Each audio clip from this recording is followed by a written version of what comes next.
There are places in the jungle where maps don't show and where people never return. We slept next to one of them. I've spent most of my life on the water. My father taught me how to run lines when I was barely tall enough to see over the bow. And by the time I was 12, I was working the bayous near Sabine Pass like I'd been born to it.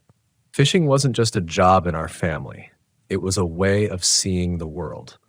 You measured time by the tides, listened to weather like it was language, and trusted the swamp to both feed you and keep your secrets. I've always thought there's something different about eastern Texas swamps, though. They're not like the Gulf, wide open and honest with their storms. They're not like the lakes farther north, where you can at least see where the shoreline ends. The swamp is endless. Cattails and black gum trees close you in. Water glints dark beneath cypress knees, and there are places where you swear the air itself grows thicker, heavier, as though you're breathing through cloth. The nights are worse. On the water after sundown, sound travels strange. A splash 100 yards away can sound like it's right behind your shoulder, and voices, sometimes they echo off the reeds like someone is whispering back at you. Most of it you chalk up to being alone, tired, nerves jangling after too many hours under the weight of heat and mosquitoes. But other times, it's different. I tell myself I never believed in stories, but everyone down here has heard them. The lights that float over the water, orbs they call them, will-o'-wisps, the lantern men. Old-timers will tell you about strange things moving under the surface too. Shadows that are bigger than any alligator, lights so bright you'd think a boat was running with flood lamps right beneath your hull. I never saw anything like that as a boy. Not really. But I remember my dad going quiet once when a cousin brought it up. He didn't laugh. He didn't deny it. He just said, "Don't stay out after midnight on water you don't know." I should have listened better. This happened 5 summers back. I was fishing alone, though I wasn't supposed to be. My brother usually ran the boat with me, but he'd broken his hand in a bad fall a few weeks earlier. The work had to keep moving. Lines don't check themselves, and customers don't wait. So I went out solo against my better judgment. The air was brutal that evening, hot even for July, thick enough that sweat just stuck to your skin without drying. The gnats swarmed in a haze around my face, and I remember wishing for a wind that never came. I launched near one of the back channels, a place I knew well. My plan was simple: run lines along the channel's bend, check the trot lines I'd dropped earlier, and be back home by dark. But time in the swamp runs different. You think you've only been working an hour, and suddenly the sky is violet and the frogs are deafening. That night, I realized the sun was gone faster than it should have been. I was in the middle of retying a line when I first noticed the water shifting under me. At first, I thought it was gar. They'll surface slow sometimes, roll, then slip under with barely a ripple. But this was different. The water directly beneath the bow began to glow, a pale green light like someone had dropped a lantern down there. I froze. It didn't stay still. It swirled. Long ribbons of light uncoiled in the dark water, circling like they were caught in some invisible current. I leaned forward, trying to see through the reflection, but the glow only brightened. And then, I swear on everything I have, it shaped itself. The light twisted into what looked like a face. Not sharp, not fully formed, but unmistakably human. The eyes were nothing but holes of darker water, the mouth a blurred oval. It hovered, wavering, as though it were staring up at me. I remember whispering my brother's name before I caught myself. I told myself it had to be headlights from another boat, a reflection, something ordinary. But no engine broke the silence, and no boat followed. The swamp was dead still except for the chirr of cicadas and my own ragged breathing. The glow faded after maybe 30 seconds, slipping back into shadow like nothing had ever been there. My hands were shaking so bad I almost dropped the line overboard. I thought about turning back right then, but pride is a dangerous thing.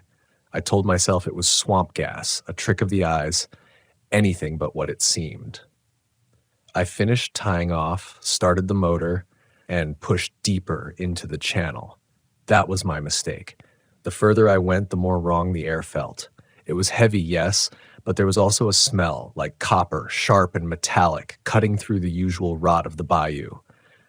The frogs had gone quiet, too. Anyone who spends time outdoors knows what that means. Silence doesn't come for no reason. Something bigger had moved in. When I reached the next line, the water below stirred again. This time the light came stronger, a column shooting up like a flare just beneath the surface. It wasn't green now, it was white, bright enough to cast shadows across the trees. I dropped back, shielding my eyes, and in that brightness, shapes formed. Not just one face, but several. They slid around each other, warping, stretching, eyes wide and mouths open in silence. I couldn't breathe. It was like they were looking through me. And then, as quickly as it began, the light shot off down the channel. Not fading, moving. Like something alive had carried it. I heard the water churn in its wake, faster than any gator could swim. I started the engine again, more from terror than reason. I didn't want to follow, but the channel twisted that way, and the only route home meant going forward. The trees pressed close overhead, black shapes against a starless sky. My motor sputtered once, twice, and I prayed under my breath it wouldn't cut out. The light reappeared ahead of me. Not beneath the water now, above it, hovering. At first it was just a soft glow, like someone carrying a lantern through the fog. But as I drew closer, I realized it wasn't steady. It pulsed, expanding and shrinking like a heartbeat. I tried to convince myself someone else was out there, another fisherman, a night hunter, but the light wasn't on the shore. It was floating 5 feet above the middle of the channel. I cut the motor, let the boat drift. My ears strained for anything, oars, footsteps, and engine, but the night held nothing, only the quiet splash of water against the hull. The light pulsed again brighter, and for a split second I swore I saw the outline of shoulders, a head, a person standing there.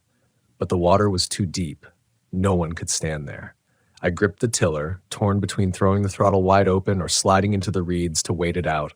Before I could decide, the light blinked out. Gone, like someone snuffed a candle. And then something touched the underside of my boat. Not a bump, not the scrape of a log. It was a slow, deliberate push. The hull rose an inch, then settled. I felt it in my bones. Whatever was down there was alive. I sat frozen, clutching the side of the boat. The swamp smelled thick with that copper tang, and the silence pressed on my ears. I don't know how long I stayed like that, hardly daring to breathe. Eventually, I pulled the starter cord and the motor sputtered back to life. The boat lurched forward, carrying me away from that stretch of channel. But the lights followed. At first, they were distant glimmers under the water, like phosphorescence stirred up by oars. Then they drew closer, circling the boat in long, slow spirals. Faces formed and dissolved in the glow, always half there, always staring. I pushed the throttle as far as it would go, but the lights matched me, weaving beneath the surface like I was caught in some silent chase. I wanted to scream, but my throat locked tight. When I finally reached the wider water near the landing, the lights sank away, vanishing into blackness as though they had never existed. The air shifted too. The frogs sang again, the copper stink faded, and the swamp returned to itself. I tied off the boat with hands that wouldn't stop trembling. I remember standing on the dock, unable to move, like staring out at the water for what felt like hours, waiting for the lights to come back, waiting for something to break the surface. They never did, but that wasn't the end. I didn't tell anyone that night. Not my brother, not my girlfriend, not even the other fishermen down at the marina. Out here, word travels fast. If you start talking about lights in the swamp, about faces under the water, you don't just get laughed at, you lose business. You lose business. People stop taking you seriously. They think you've been drinking too much, or worse, that you've gone soft in the head. So I kept it to myself. I told myself it was nothing more than exhaustion, swamp gas, the tricks of heat and hunger on a tired mind. I almost convinced myself. Almost. The thing is, once you see something like that, you can't unsee it. You carry it with you every waking moment. You dream it too. For weeks afterward, I'd close my eyes at night and see those pale, shifting faces swirling just beneath the waterline. I'd hear the dull thump of something brushing the hull. Sometimes, half asleep, I swore I could still smell that copper tang in the air. I tried to stay away from the back channels, told my brother my hands still hurt and we should stick to easier runs. But money has a way of pulling you back where you don't want to be. Folks don't care where you set your lines as long as you bring in fish and the bayou doesn't hand out shortcuts. A week later, I was back in the same water. This time, my brother was with me, cast on his hand but still able to steer. The heat hadn't broken, and the night was as thick as a shut-in room. The air had that muffled heaviness that presses in on you like a weight. My brother didn't notice, or he didn't care. He joked about my knots, fussed about the mosquitoes, cussed when the engine sputtered. Normal things. But I kept glancing over the side, watching the water for that glow. We worked until the sky dimmed to iron gray and the trees melted into shadows. The swamp comes alive at night in ways daylight never reveals. The gators grunt low in their throats, the bullfrogs answer back, and the water itself seems to move even when it's still. I was already on edge when my brother asked if I'd seen something. He pointed at the far bank. At first, I didn't see anything, just trees and the mirrored dark water. But then, a shimmer.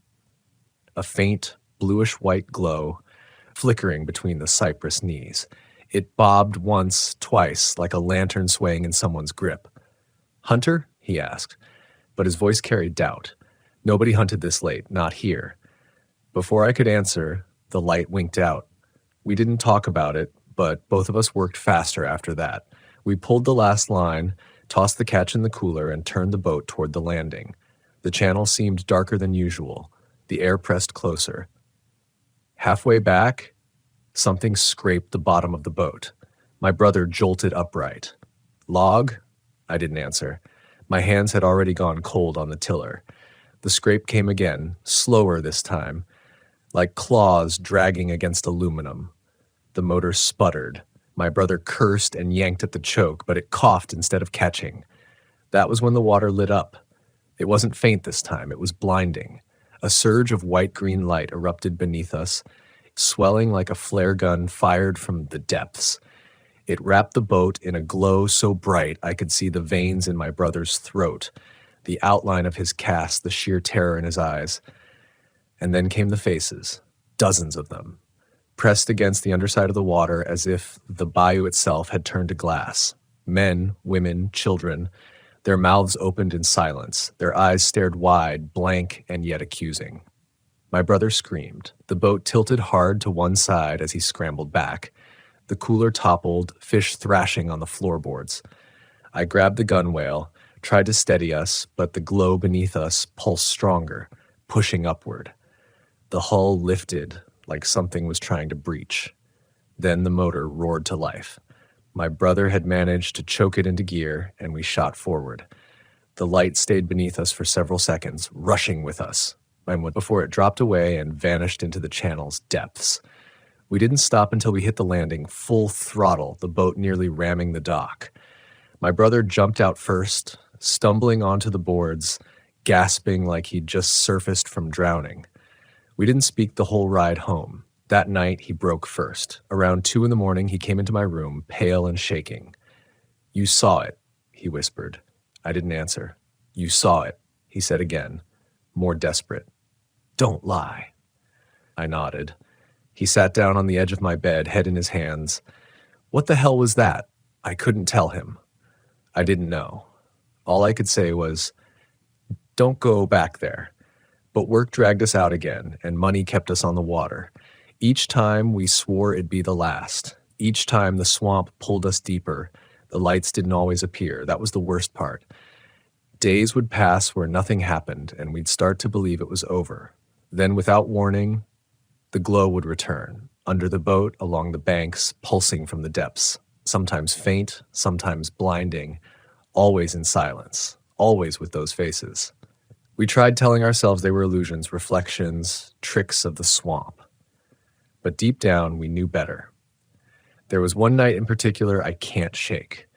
We were farther south than usual, running lines near an old logging camp long abandoned. The skeletal frames of cabins still stood, half sunk into muck. An old RV sat rusting at the tree line, vines coiling through shattered windows. The swamp had claimed everything but the outlines. The night was breathless, no wind, no sound. I remember thinking how even the insects seemed to have fled. Then the glow came, not beneath us this time, above, hanging in the trees like ghost fire. It wasn't one light, it was dozens. They flickered in slow rhythm, moving between the branches as though carried. My brother and I froze, oars in hand, staring up while the boat drifted. And then, clear as day, we heard voices. Not loud, not shouts, just murmurs, faint, overlapping like a crowd speaking far away. But the words were ours. I heard my own voice repeating things I had said earlier that night. My brother's laugh, my father's low hum when he used to mend nets. We sat there, mouths open, listening to our own lives whispered back at us from the trees. The lights pulsed brighter. The water beneath the boat shifted. And then came the smell, that sharp, copper sting that made bile rise in my throat. My brother whispered, "It's under us." I wanted to move, to row, to scream, but my body locked. The water bulged, just slightly, like something massive pressed up against the surface. The boat tipped. One of the fish we'd caught slid out and splashed overboard. The glow swallowed it. The fish vanished without a ripple. That broke me. I slammed the oar into the water, paddling like a man possessed. My brother joined me, both of us tearing at the bayou until the landing's faint light appeared through the trees. The glow didn't follow. The whispers faded. The swamp returned to its dark silence. We never spoke of that night again, but I knew. Deep down, I knew something had seen us, touched us, remembered us, and it wasn't done. After that night, my brother refused to come back on the water. He made excuses at first. His hands still hurt. He had errands in town, but I could see it in his eyes. He was done, and I didn't blame him. I should have walked away too. But the thing about fishing is, when it's all you know, you don't just stop. The bills pile up, the freezer runs empty, and before long you're standing on the dock convincing yourself that what happened was just the swamp playing tricks again. I tried to stick to open water, further west where the marsh meets the Gulf. But the swamp has its own kind of pull, and jobs kept dragging me back into those channels. People wanted catfish, and the biggest ones ran in the deep bends, in the dark places where no sane man lingered after dusk. So I went back, alone. The first few trips were quiet. I moved fast, worked in daylight, told myself I was being careful. No lights, no faces. Just the usual sounds, the slap of carp tails, the buzz of insects, the slow churn of my own outboard. Then came the night I got lost. It wasn't supposed to happen. I knew those channels like I knew my own veins, but fog rolled in that evening, thick and sudden, swallowing the trees until every bend looked the same. I killed the motor, drifted, tried to listen for landmarks, frogs, distant road noise, anything. Nothing. Just white mist pressing in on all sides. That's when I saw it, a glow in the fog. Pale green, pulsing faintly like a lantern swinging somewhere ahead. My gut clenched. Every part of me screamed to back away, to turn around, to push into the reeds and wait it out. But when you're lost in a swamp, light means direction. Light means salvation. So I rode toward it. The glow retreated. Not fast, just enough to stay ahead. I followed, thinking maybe it was another boat, someone with a lamp who could guide me out. But the closer I got, the stranger it looked. The light didn't flicker like flame. It expanded and shrank in rhythm like it was breathing, and the fog around it moved. Not away, not with the wind around it, like something huge shifted beneath the mist. I stopped rowing. The boat drifted in silence. The light pulsed once more, then split in two. Two orbs hovered side by side, faintly tilted, exactly where eyes should be. I felt my chest cave in. My breath left me in a ragged rush. I gripped the oar like a weapon, though I knew it wouldn't matter. The eyes sank lower, disappearing into the water with barely a ripple. The glow spread beneath my boat. The faces came again, clearer this time, not blurred or shifting, but sharp. A man with a beard, his mouth stretched open. A woman, her hair streaming upward like she was drowning. A boy, eyes wide with terror. They pressed against the underside of the water, mouths working soundlessly, each more distinct than the last. My hands went numb. And then I heard it. Not whispers this time, not echoes, but a single sharp word, spoken right against my ear. Down. I jolted so hard the oar splashed. My head whipped around, but no one was there. Just fog, water, silence. The glow flared brighter, and the boat lurched. Something massive shoved up from beneath, lifting me inches off the surface. I screamed, scrambled to the stern, yanked the starter cord until my hands bled. The motor roared to life, and I tore through that fog like a hunted animal. I don't remember how long I ran. Minutes, maybe hours. The glow chased me, always just under the water, circling, lunging, never letting me out of its sight. Every time I thought it had vanished, it reappeared beside me, faces rippling, mouths opening wider and wider until they looked less human and more like gaping wounds. Finally, the fog broke. I shot out into open marsh, stars faint above me. The lights didn't follow. The swamp went dead still and then normal. Frogs croaked, crickets sang. The copper stench faded. But something had changed in me. From that night on, it didn't matter where I fished. Open water, clear skies, daylight hours, I felt it watching. Some days I'd see nothing, but I'd hear the faint scrape of something under the hull. Other days, the water would flash with brief sparks of light, gone before I could blink. Once, I cut open a catfish and swore the flesh shimmered faintly like it had been touched by that glow. I stopped sleeping. I stopped eating. My brother begged me to quit, to find work on land, but what else was I supposed to do? The swamp was my life, and I couldn't shake the feeling that if I left it behind, it would only come for me somewhere else. The last time I went out there was late August. The air was heavy, storm rolling in from the Gulf. I'd planned to pull lines quick and get out before the sky broke. But the storm moved faster than I expected. Wind slammed the trees sideways, rain came in sheets, and thunder cracked so loud the boat shuddered. I dropped anchor, hoping to ride it out. That was when the lights came again. Not one or two. Dozens, maybe hundreds. They swirled beneath the storm-lashed water, brighter than I'd ever seen, casting pale fire on the rain, faces spun and twisted, mouths opening in silent screams. The water boiled with their motion, rocking the boat like it was caught in a tide. The storm above raged, but beneath me, it was louder. Not sound exactly, but vibration, a thrumming that rattled my bones. My teeth chattered, my chest convulsed, and then I heard voices. Not whispers this time, but shouts. Help us! Down here! Join us!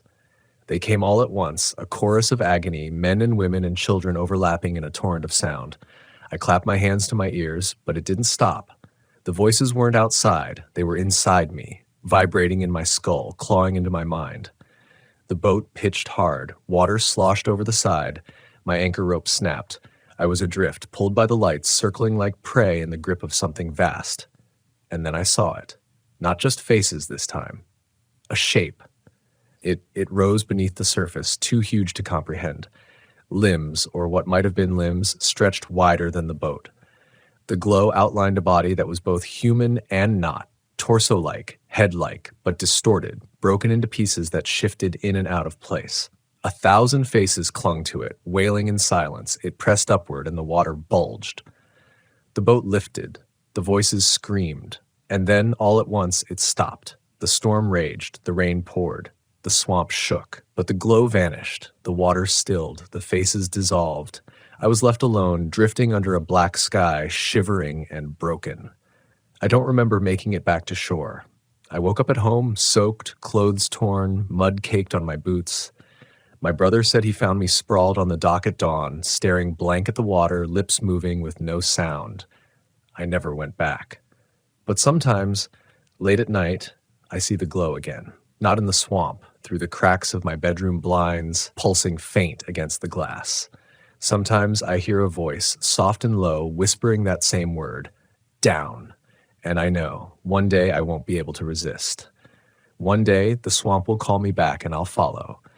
The lights beneath the bayou don't forget, and they don't forgive. I stayed away from the water after that storm. At first, it was easy. My brother pushed me, told me he'd rather starve than see me die out there.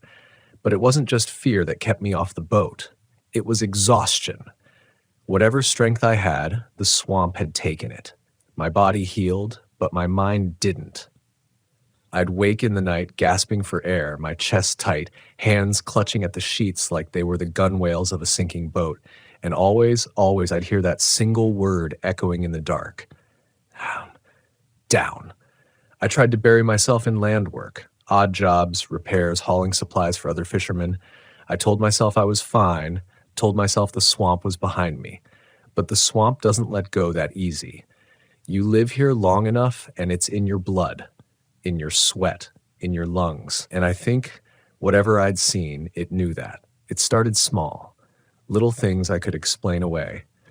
I'd find puddles inside the house when it hadn't rained, damp footprints across the kitchen tile, fish scales in the sink when I hadn't cleaned a catch in weeks. My brother would laugh it off, tell me I was just jumpy. But he'd get quiet when he thought I wasn't looking. Then came the smell, that copper sting, sharp and sudden, filling my nose until bile rose in my throat. I'd smell it walking to the store, sitting on the porch, once in church. No one else reacted, no one else seemed to notice, but for me it was thick as blood. The worst was the lights, not in the swamp this time, in town. I'd be driving home after dark and see them flickering in the rear view, pulsing faint against the trees along the road. Once I saw them hovering above a drainage ditch, just for a second before they blinked out. Another time, I woke in the middle of the night and saw the glow pressed faint against my bedroom window, moving slowly back and forth like it was searching for a way in. I stopped sleeping entirely. I stopped eating. I stopped leaving the house unless I had to. But the swamp has a way of pulling you back, whether you want it or not. It happened one morning in late September. I woke to the smell of copper, so thick it felt like the air itself had curdled. My head pounded, my throat burned. I stumbled outside, desperate for clean air, and froze. The yard was covered in water. Just a thin film, maybe an inch deep, rippling faintly in the early light. But it stretched across the grass, pooled around the steps, soaked into the dirt. My boots sank as I stepped off the porch. The water was warm, too warm. And beneath it, it glowed. Faint at first, then brighter. Faces rippled in the sheen, pressing against the surface even though it was only inches deep. A woman's eyes wide, a child's mouth open in a silent scream, a man's jaw stretched in a rictus grin. I stumbled back, heart hammering. The glow pulsed. The water shifted. And then, clear as day, I heard it again. Down. I don't remember falling, but suddenly I was on my knees, palms pressed into the water, breath coming fast. My reflection shimmered there, warping, twisting into something I didn't recognize.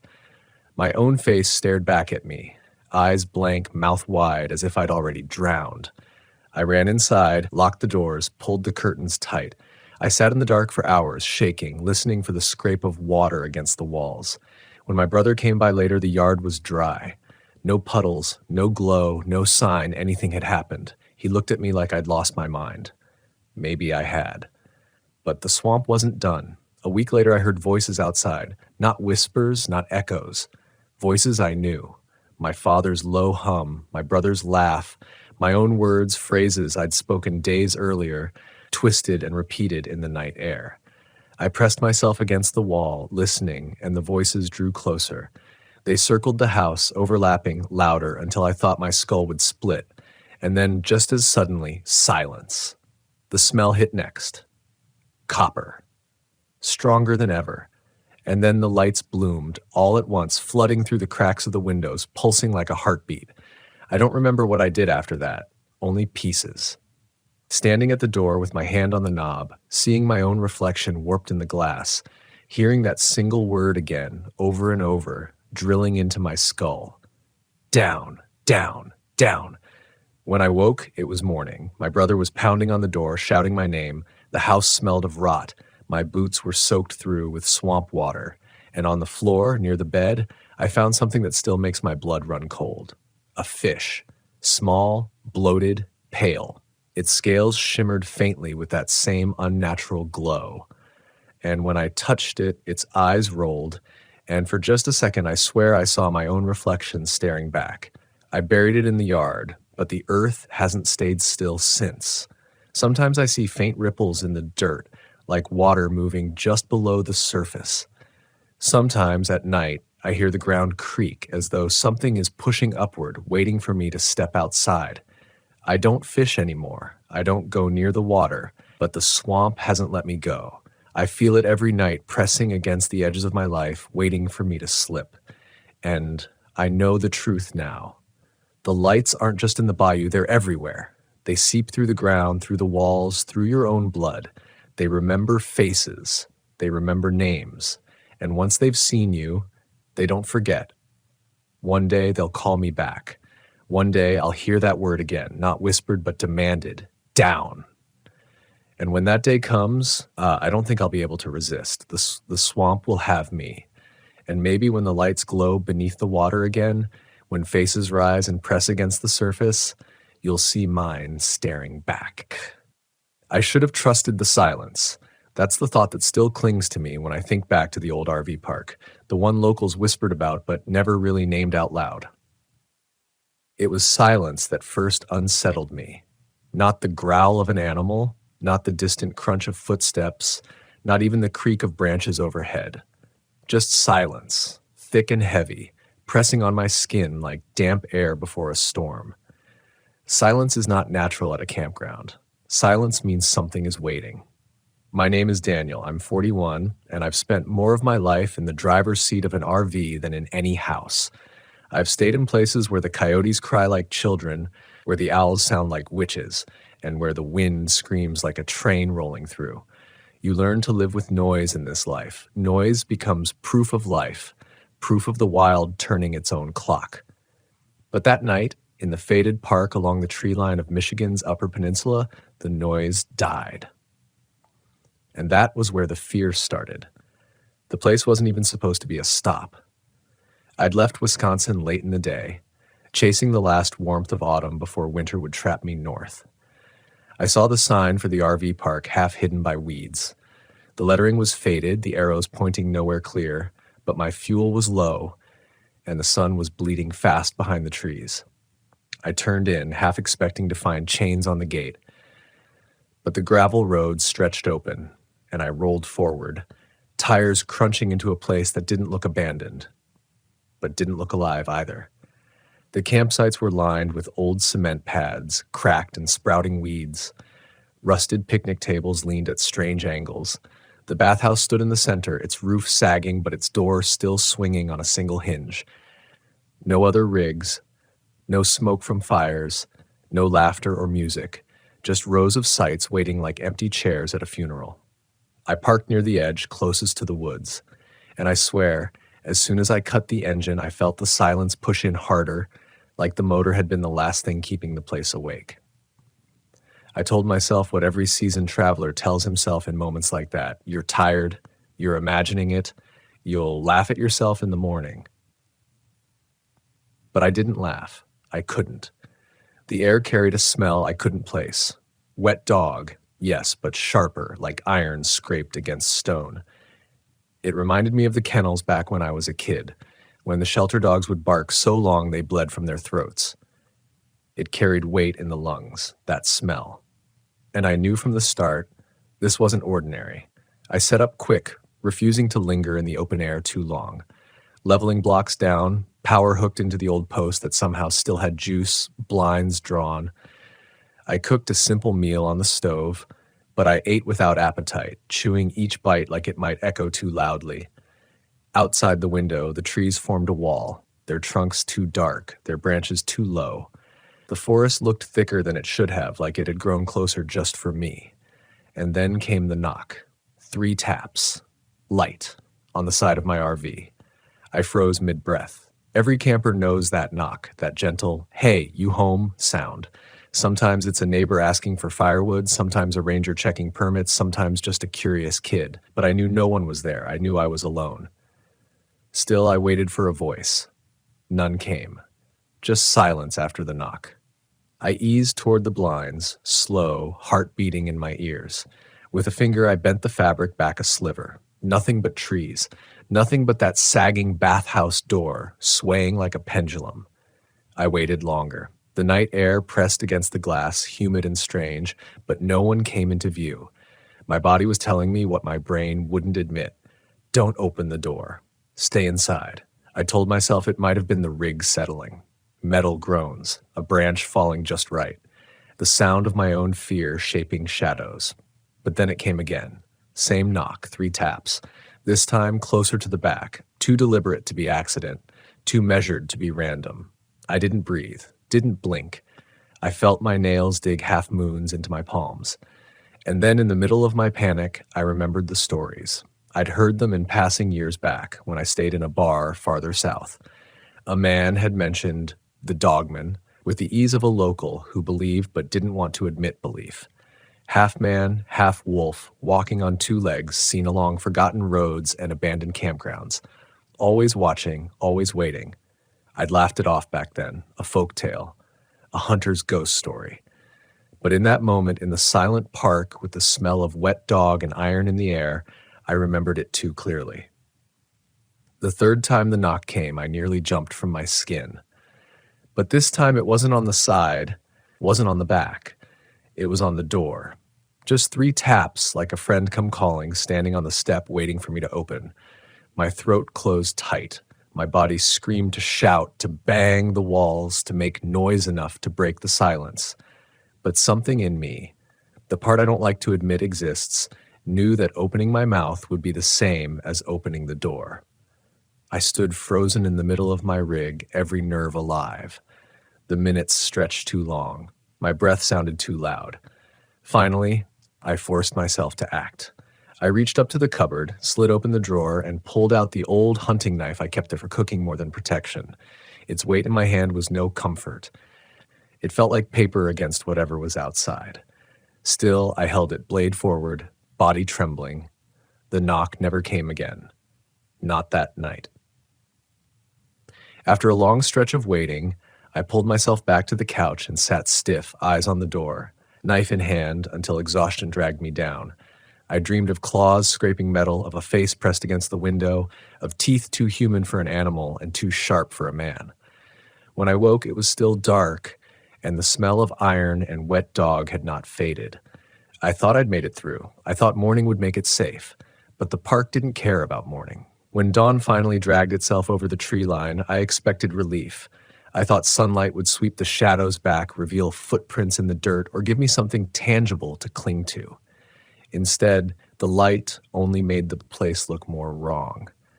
Mist clung low over the sights, heavy and stubborn, like it didn't want to let go. The bathhouse door no longer swung. It just stood wide open, gaping like a mouth waiting to be filled. And the strangest part, the air didn't warm. Usually by morning, even in late fall, you can feel some shift. That day, the air stayed wet and cold, as though the night had refused to leave. I stepped outside because I had to. Fear doesn't let you stay in one place forever. It traps you until your need to move, to prove you're still alive, outweighs your instinct to hide. I opened the RV door slow, knife still in hand, and waited for the smell of coffee to hit me from my percolator. But all I got was that smell again. Dog and iron, faint but sour on the mist. It hit the back of my throat like rusted blood. I almost gagged. The gravel crunched under my boots as I walked the perimeter of my site. I scanned the dirt for tracks.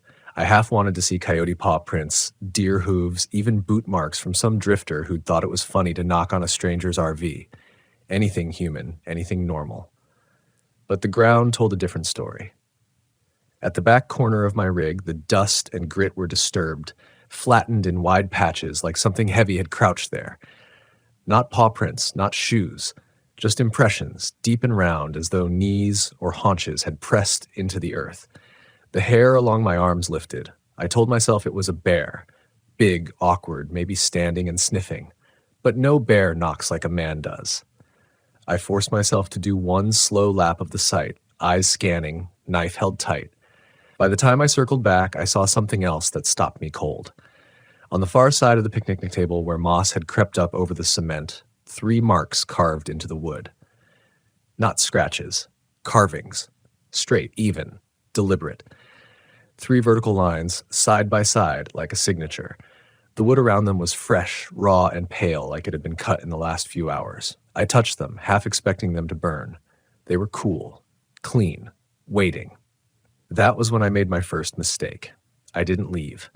My gut told me to pack up, drive out, find another park, or even sleep on the side of the highway.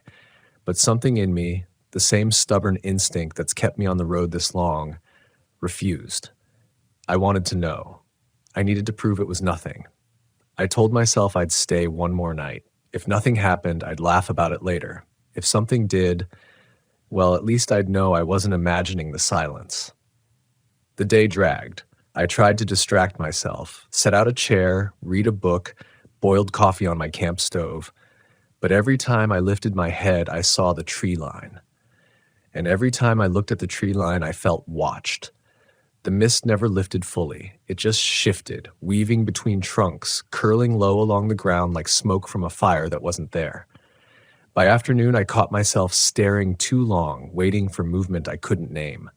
I thought I saw shapes once or twice, too tall for deer, too narrow for bears, but the fog swallowed them before I could be sure. Maybe that was the trick. Maybe the place was built to blur the line between what's real and what isn't. When night came again, the silence settled heavier. Usually you hear something: crickets, owls, wind, the distant hum of the highway. That park swallowed all of it. It was so quiet I could hear the blood in my ears. I shut my blinds tight, double-locked the door, and set the knife on the counter beside me. I told myself I'd stay awake. I didn't. Fear wears you down until your body betrays you. I must have drifted in and out because when the first sound came, I thought I was dreaming. A low growl. Not outside, not far away. Right against the metal of the RV wall, so low it rattled the frame. My eyes shot open, my breath caught. I sat frozen in the dark, ears straining. The growl came again, vibrating up through the floor.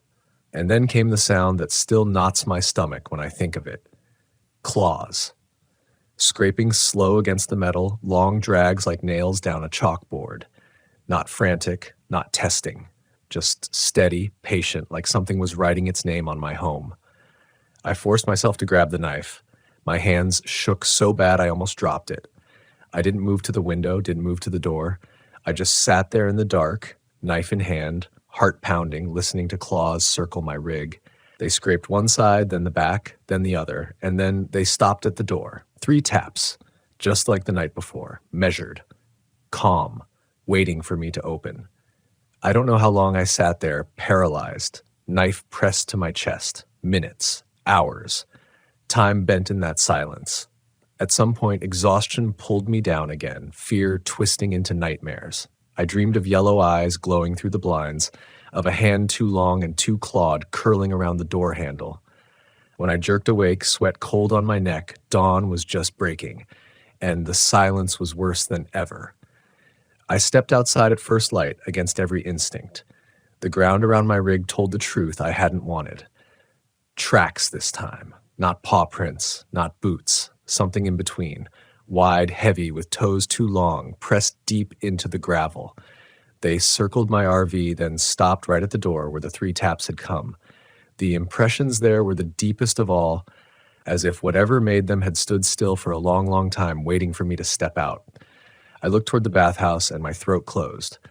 The door, still gaping open, now bore the same 3 vertical marks as the picnic table. Fresh, clean. And this time, the lines cut deeper, so deep they had splintered the frame. That's when I realized it wasn't random. It was a message, a claim. And I was the only one there to read it. I should have left right then. I know that. But fear makes strange bargains. I told myself I'd leave after one more night. One more. I don't know why. Maybe I wanted proof, something to show, something to anchor the story to. Maybe part of me wanted to see it, whatever it was. Or maybe it wanted me to stay. The 3rd night was when the park showed me what it really held. By then, my nerves were so frayed that every creak of the RV sounded like a warning. I barely ate. I barely breathed. I kept the knife close and the blinds tighter. But even as I tried to convince myself I could outlast the strangeness, a deeper truth clawed at me. I had already stayed too long. This place didn't want visitors. It wanted witnesses. And I had made the mistake of offering myself as one. The sun bled out early, hidden behind low, swollen clouds that pressed the sky close to the earth. The light died quicker than it should have, almost as if the night hurried in on purpose. By 7, I sat in a pool of lamplight, every curtain drawn, heart rattling too fast to pretend it calm. I kept hearing things, small thuds, faint shifts, but when I held my breath, they melted back into silence. It was worse than noise. Noise is natural. Silence that bends to your attention feels like a predator holding its breath, waiting for you to notice. At some point, I heard something new. Not knocks, not claws, breathing. Low, heavy, damp, pressed right against the thin skin of the RV wall. The air inside grew sour instantly, thick with that iron dog stink, as though the smell itself could slip through steel.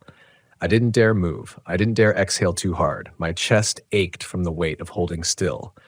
And then, faint but clear, came the sound of nails tracing the outline of the doorframe. Not scratching, tracing, like a hand feeling the shape of the barrier between us. It was then I remembered what a local had once told me in a different town years ago when dogmen came up over beers. He said, "If you hear it breathe, it already knows your name." At the time, I'd laughed at him, but in that suffocating dark, those words echoed too sharp to ignore. My skin prickled like the syllables of my name were hanging in the air outside, waiting to be spoken by something with a mouth too wide. The breathing stopped. I sat rigid, listening to silence so deep it roared. Then, deliberate, footsteps in the gravel, heavy, slow, circling. I wanted to run, to fire up the engine and tear out, but I couldn't. Movement would have been invitation. The footsteps dragged around to the back, paused, then moved again to the other side. And then came the sound I hadn't heard before, laughter, soft, raspy, not quite human, not quite beast. Just one burst, broken in the middle like a cough right outside my bedroom window. My blood froze. Nothing natural in these woods laughed like that. I thought I would go mad from waiting. Every second stretched into hours. But then, at last, the footsteps faded. The smell lightened. The silence returned. Too whole, too final. I sat with the knife in my lap until exhaustion finally dragged me under. My sleep was filled with fractured images. Eyes like headlights in the mist, teeth too many for one jaw, a shadow stretching taller than the trees. And in all of them, it wasn't chasing me. It was waiting for me to come closer. When I woke, my watch said 5. The air inside was sharp with cold. The kind of cold that feels wrong for the season, that crawls inside your lungs and makes them ache. Dawn hadn't risen yet, but a strange glow flickered through the blinds, not firelight, not moonlight, something in between. Against every scrap of reason, I lifted a corner of the blind. What I saw is burned into me. The bathhouse stood across the clearing. Its roof had finally given up, caved halfway in, and standing in front of it, tall, hunched, wrong, was a shape. A silhouette more shadow than flesh, shoulders too wide, legs bent wrong, head too high. Its arms hung long, too long, ending in fingers that curved down toward the dirt. I couldn't see details, but I could feel them. I knew there was fur, patchy and wet. I knew there were eyes that would glow if they turned. And as I stared, paralyzed, the shape lifted one hand and dragged it slow down the bathhouse wall. The wood screamed under its claws. And then, with a motion too fluid for its bulk, it tilted its head toward me. The blind snapped back into place as my hand betrayed me. I stumbled backward, knife clattering to the floor. My breath came in broken gasps. The glow outside dimmed as if swallowed whole, and the silence grew thicker than ever. I didn't move again until the first real sunlight spilled through the cracks. By then, the shape was gone, but the bathhouse wall bore its proof. Deep, ragged gouges from roof to ground. 5, this time, not 3. A warning? An escalation? I didn't wait to find out. I packed in under 20 minutes, throwing gear into cabinets, stowing hoses still wet, not caring about order. My hands shook so bad I nearly dropped the hitch pin. I turned the ignition like a man praying, and when the engine coughed alive, I almost cried with relief.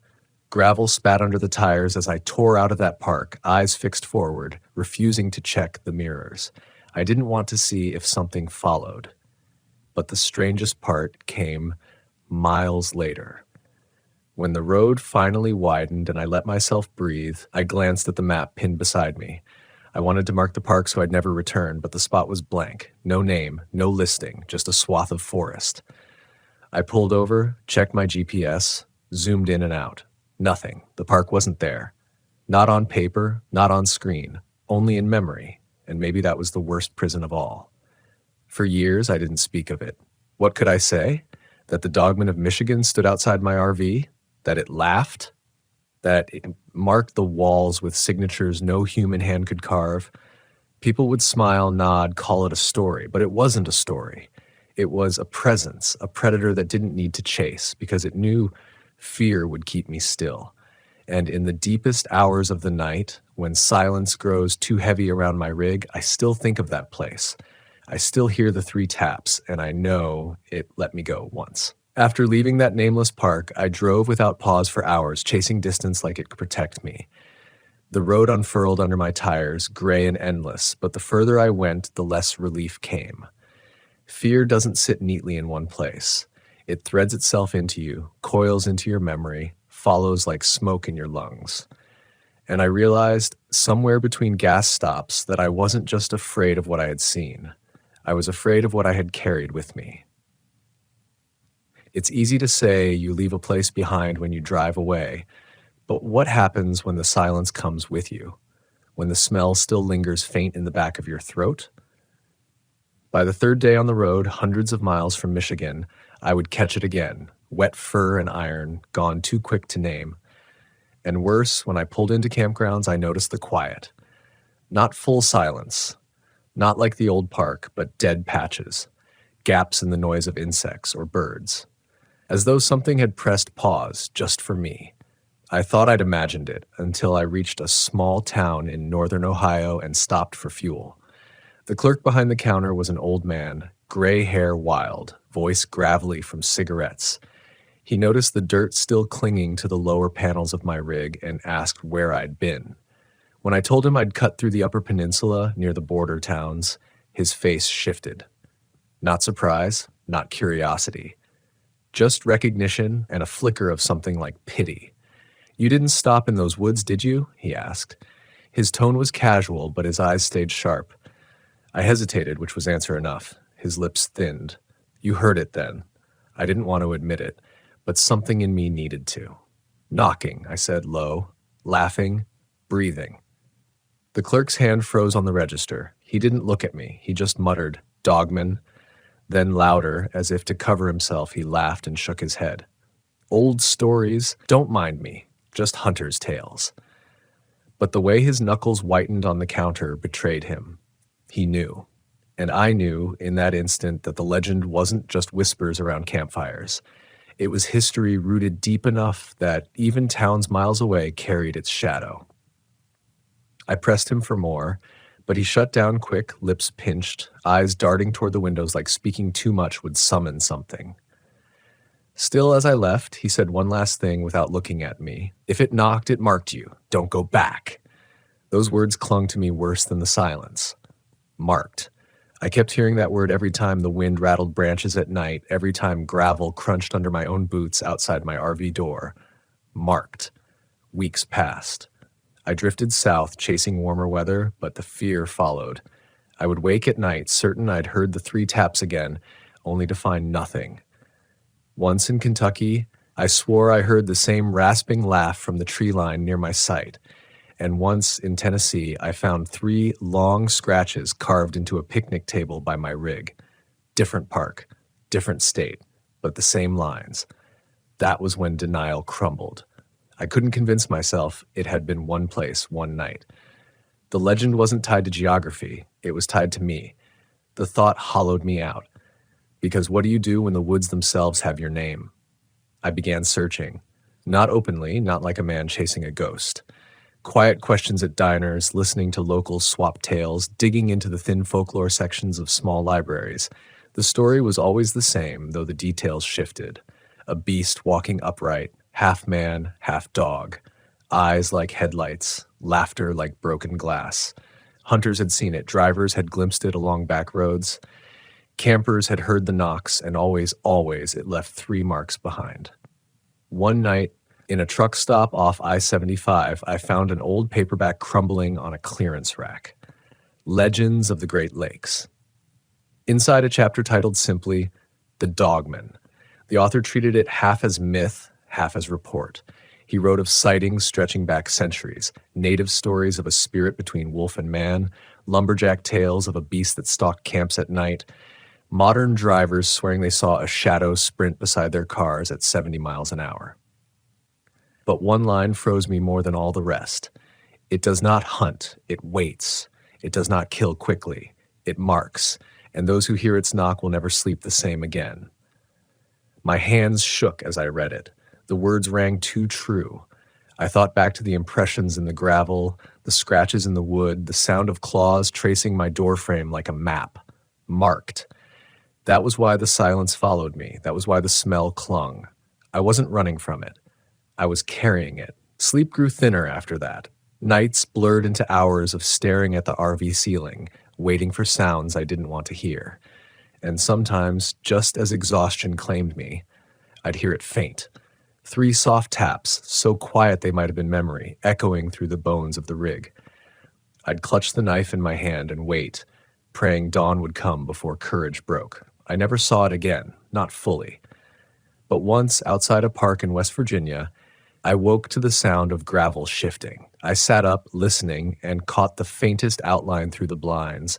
Tall, bent, too wrong for a man, too steady for an animal. It didn't move. It just stood, watching. And then, before I could draw a full breath, it stepped backward and melted into the dark. That was when I understood. Escape wasn't possible. Not in the way I wanted. The dogman wasn't bound to one park or one patch of trees. It was bound to the fear it planted. And as long as I carried that fear, I was never free. Still, I tell this story now for a reason. Because if you spend enough time on the road in the wild corners of America, you'll find places that don't make sense. Places where silence holds too heavy, where the trees lean in too close, where the smell of iron and wet dog rides the mist. And if you ever hear a knock, 3 taps, light, deliberate, don't answer, don't move, don't breathe. Pray it loses interest. Pray you're not marked. Because once you are, the road doesn't end, it follows. I started adapting to fear the way you adapt to weather. I changed small habits first, the ones you can pass off as quirks even to yourself. I parked under the brightest pole lights if a park had them, even if the glare kept me awake. I angled the nose of the RV toward the exit so I wouldn't have to swing wide if I needed to leave fast. I left the stovetop kettle half full so the hiss of boiling water could cover the pauses when the night got too still. The knife stayed closer, the blinds stayed tighter, and I kept telling myself it wasn't cowardice, it was respect. The woods had taught me their rule: don't invite anything. South of Columbus, I pulled into a little family park tucked in the shallow hills where oak leaves lay damp and heavy around the sites. A hand-painted sign out front read, Hearthside Acres, letters chipped, but the gravel fresh. There were swings near the office and a rusty horseshoe pit and one of those soda machines that eats your quarters and makes you press the button a second time to get what you paid for. It felt human. Small noises, kids' bikes left toppled under a porch light, the sweet smell of laundry venting from a cabin. Human should have calmed me. It didn't. The woman at the office, mid-50s, with sun-leathered hands, slid me a map and circled a site near the creek. You traveling alone? She asked without looking up. Always, I said. She nodded like that answer belonged to a specific kind of person. We had coyotes run through last week, she added, casual. Keep food sealed. Don't leave scraps. They get bold. Then she looked up like she'd been waiting to read something on my face and didn't see it. Or maybe she saw too much. You'll be fine. I didn't tell her I wasn't worried about coyotes. At dusk, a camper van pulled into the site across the lane. White. The the kind with fairy lights looped inside the windshield, a young mom and a little boy with a stuffed fox tucked under his arm. She waved when she caught me looking, and I managed to lift a hand back. Her dog, a red heeler with too much energy for a campsite, jumped down and yanked at the leash, then froze, hackles up, nose pointing straight at my door. The growl came low and stayed there. The mom tugged, embarrassed. The dog wouldn't budge. Finally, it sat, staring at my rig, ears locked, a tremor running through its front legs like something inside it knew better than to bark. "It's okay," the mom called across, voice bright in the way people make voices bright for strangers. "He's a rescue. Sometimes he gets weird." "He's just telling you something," I said before I could stop myself. She laughed politely and vanished into the van with her son, the dog following last, backward, unwilling to look away from me until the door closed. Night gathered in layers. Here, the noise didn't die completely. The creek talked to itself. A far-off TV and someone's fifth wheel murmured, but pockets of quiet still formed and drifted like fog, settling for a minute on my sight, then lifting to smother the swings, then the soda machine, then the van with the fairy lights. When the silence touched the van, the lights flickered. Not much. Just a blink, like the power line hiccuped, but I felt my heart drop the way it does when you miss the last stare in the dark. I set the kettle to boil. I laid a thin strip of flour across the step outside the door. Habit now, something to check in the morning that might tell me I had imagined it all. I hung a cheap set of aluminum wind chimes under the awning brackets that I never used. People think chimes make a place feel cozy. I wanted something that would ring if the air moved wrong. When the water hissed, I turned the flame low so it wouldn't whistle loud enough to drown details. Fear makes you a careful engineer. The first hour passed with nothing more than the creak and the TV's murmur and the small clink of the chimes when a breeze nose-tapped them. The second hour brought clouds. The third brought that smell. Faint at first, the memory of wet fur left too long in a basement, a metallic thread braided through it. I lifted my mug without drinking, the steam fogging the inner pane of the window. Somewhere, a car door shut. Somewhere, a child laughed once in his sleep and turned over. The chimes went still. 3 taps. My knuckles whitened around the mug. The sound came soft as always, measured, almost polite. The door, not the wall. The same cadence through 100 miles of road, across state lines, through other people's stories. The kettle hissed steadily. Behind me, the clock on the microwave counted a second, then another, then a gap that felt too long for anything digital, then resumed. The air didn't move. The chimes didn't lift. I set the mug down and reached for the knife. Another set of 3 taps, lower this time, closer to the handle, almost experimental. I didn't breathe. Across the lane, the fairy lights in the van dimmed to embers and then came back. The dog inside gave one sharp, strangled bark that cut off mid-note, as if a hand had closed gently around its muzzle. I waited for footsteps. None came. Instead, I heard it, slow, wet, careful, breathing, right against the thin seam where the door meets the frame, like it knew exactly how close it could come to being inside without crossing. I don't like telling you I froze. I want to tell you I acted with clean purpose. But the truth is, fear isn't a single decision. It's 1,000 tiny permission slips you sign without looking. I stood there, lungs on pause, cataloging sounds the way you catalog injuries after a crash. Chimes still, kettle steady, clock stuttering, the soft creak of a swing chain, the impossible breath at my door. When the taps came again, they came from across the lane. My head snapped toward the blinds over the dinette. Nothing moved. The fairy lights didn't flicker this time. Silence pooled, heavy, then tipped slowly toward the van. The taps came again. Same measure, same softness, but at the far corner of their door, like a child's knock learned from a patient mother. I felt something cold and clean slide through me that I can only call terror plus clarity. This thing wasn't a storm you hunkered down to let pass. It was a choice you made in the dark about who you were. I had 2 pictures in my head. The little boy asleep with the stuffed fox, the young mom who would open to any sound, because kindness is a hard habit to unlearn. I imagined the door swinging inward 3 inches, 5, the world splitting along that crack. I imagined being the man who listened to the split. I put the knife down. I picked up the keys. I pressed the fob on the dash that triggers the horn. The RV's alarm bellowed into the night, a flat, ugly noise that had no place in the gentle grammar of the creek and the TV and swing chains. It shattered the silence like a plate dropped on tile. I held the button until the horn choked on itself and the lights strobed like a heartbeat with arrhythmia. Across the lane, the van's fairy lights popped full bright as the little boy yelped and the dog scrambled and skidded against the floor. The horn died. The chimes moved once, like something big had sucked air in and then gone still. Then came the sound I hadn't heard before in any park, old or new. A long, low exhale from the dark, full of patience and annoyance and a promise I didn't understand. It wasn't quite a growl. It wasn't quite a sigh. It was the sound a predator makes when prey has stepped off the script. A porch light snapped on by the office. A man shouted something about quiet hours. A second horn somewhere beeped in sympathy. And just like that, the silence loosened its fingers. The creek got its voice back. The TV mumbled. The dog in the van barked like a dog again. I didn't sleep. I stood with my back to the door until the birds stuttered mourning into the branches. When I stepped out, the flower strip across my step held 4 deep ovals in a straight row. No heel, no tread, each pad longer than my thumb. Not canine, not human.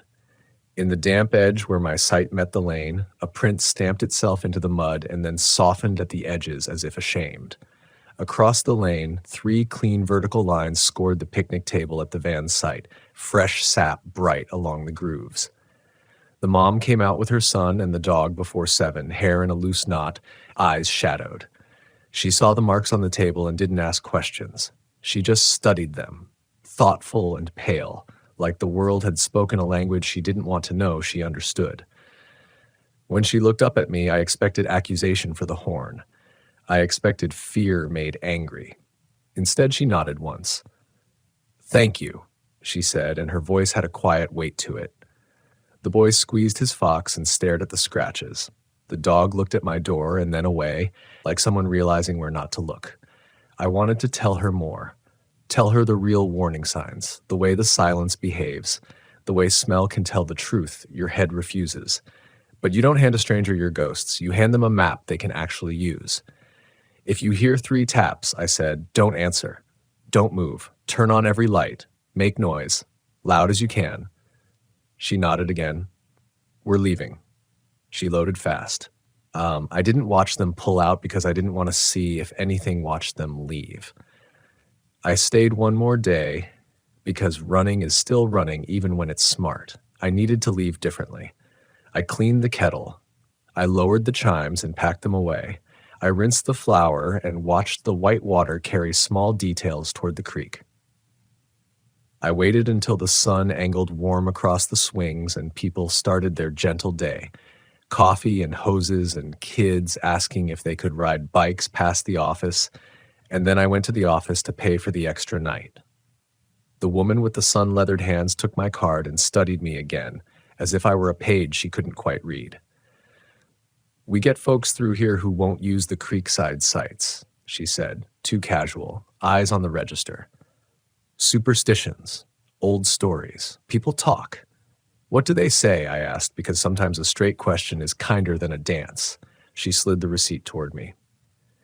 3 is a bad number in the woods, she said softly. 3 knocks, 3 scratches.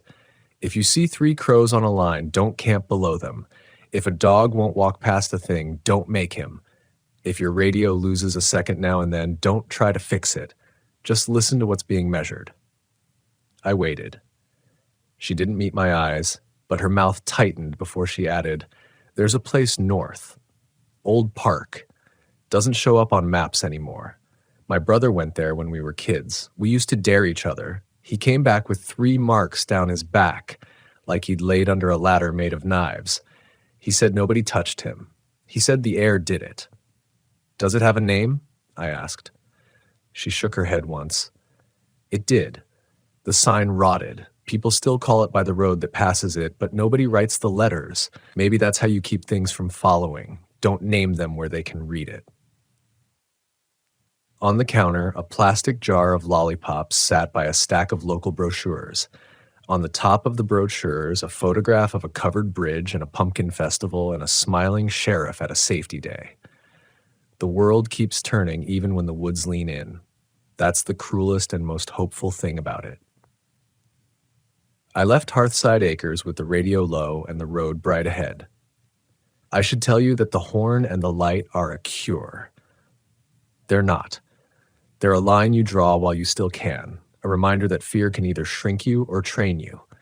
I'd bought myself a night for a stranger and a boy and a dog who understood more than any of us. That's not nothing. It's also not the end.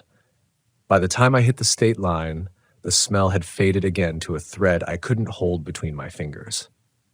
The silence rode somewhere behind the cabinet doors like a passenger who doesn't insist on conversation but never gets off. And all day, the thought kept circling back to the same place, like a needle tired of the record. If being marked means it follows, maybe the only way through is to face where it started. Not to chase a monster with a camera, not to prove anything to anybody on a message board, to learn the rules properly, to learn what I'd broken, to return the name it had taken from me in the form of fear. By evening, I knew where I was going next. North, toward the blank patch on the map where the bathhouse door had hung open like a mouth and the gravel had held deep, deliberate impressions. Not because I'm brave, because I'm tired of letting the silence choose when to knock. I stopped at a hardware store near the highway before closing and bought what mattered. A second horn wired to a switch I could hit without looking, a floodlight on a clamp, spare batteries, clothespins, salt, a narrow mirror with a crack in the corner, and a spool of thin red cord. A man in a green apron rang me up and didn't ask why a traveler needed both a mirror and salt. People who live close to the woods rarely ask why. Back in the lot, the air held the warm smell of cut lumber and rain on hot asphalt. I sat behind the wheel, the floodlight on the passenger seat, the mirror propped against a bag of bolts, the red cord coiled like a vein, and I told myself what I would tell you if you were beside me. We don't go back to prove we're strong. We go back to remember where we learned to listen. We go back because some stories, if you don't walk them to the end, will keep walking you. The highway north felt longer this time, like the pavement itself stretched to test my resolve. I watched the miles tick by, each one dragging me closer to that nameless park, and every so often I'd catch myself glancing at the mirrors as if expecting to see a tall, hunched shadow pacing the shoulder behind me. But the road stayed empty. That was almost worse. An absence you can't fill has its own gravity. The sky darkened too quickly as I crossed into the Upper Peninsula again. The sun slipped down like someone had tugged a cord, leaving the tree line rimmed in copper for a moment before everything went flat gray. The woods here always carried that weight, older, denser, closer. I tightened my grip on the wheel. Part of me whispered that turning around would be easy, that I could slide south and never look back. But the stronger voice said the thing I hadn't wanted to admit. You're not free until you finish this. I reached the stretch of highway where the park should have been. The first time I'd stumbled on it by accident, the sign half hidden in weeds.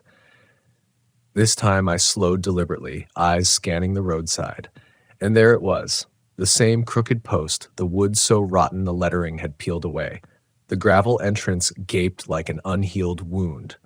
My stomach tightened, but I pulled in. The tires crunched over familiar stone, and the trees leaned closer, swallowing the sound of the road behind me. It was as if I'd driven through a curtain.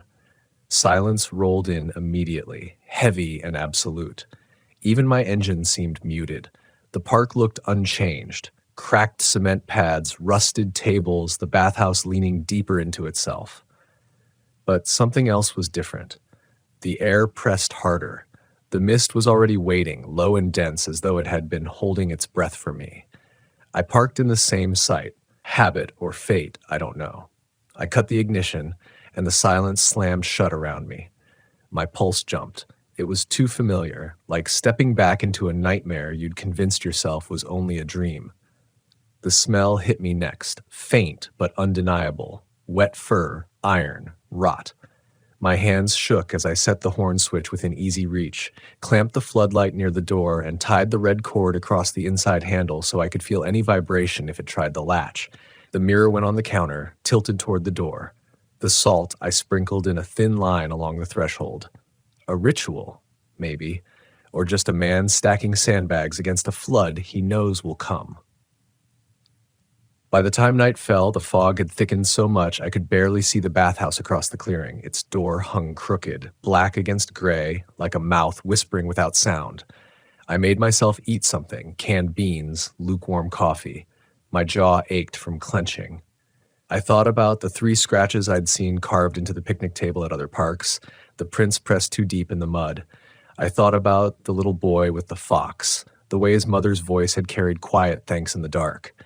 Maybe that was the only reason I'd come back, because if I didn't, the silence would follow me into every story I told. The first knock came just after 10. 3 taps. Light. Measured. Exactly as before. My chest seized. I forced myself not to move, not to breathe too hard. The red cord on the handle stayed still. The salt line glittered faintly under the lamplight. I reached for the knife but didn't grip it yet. The taps came again, lower this time, as if whoever, whatever, stood outside was crouching, listening through the seam.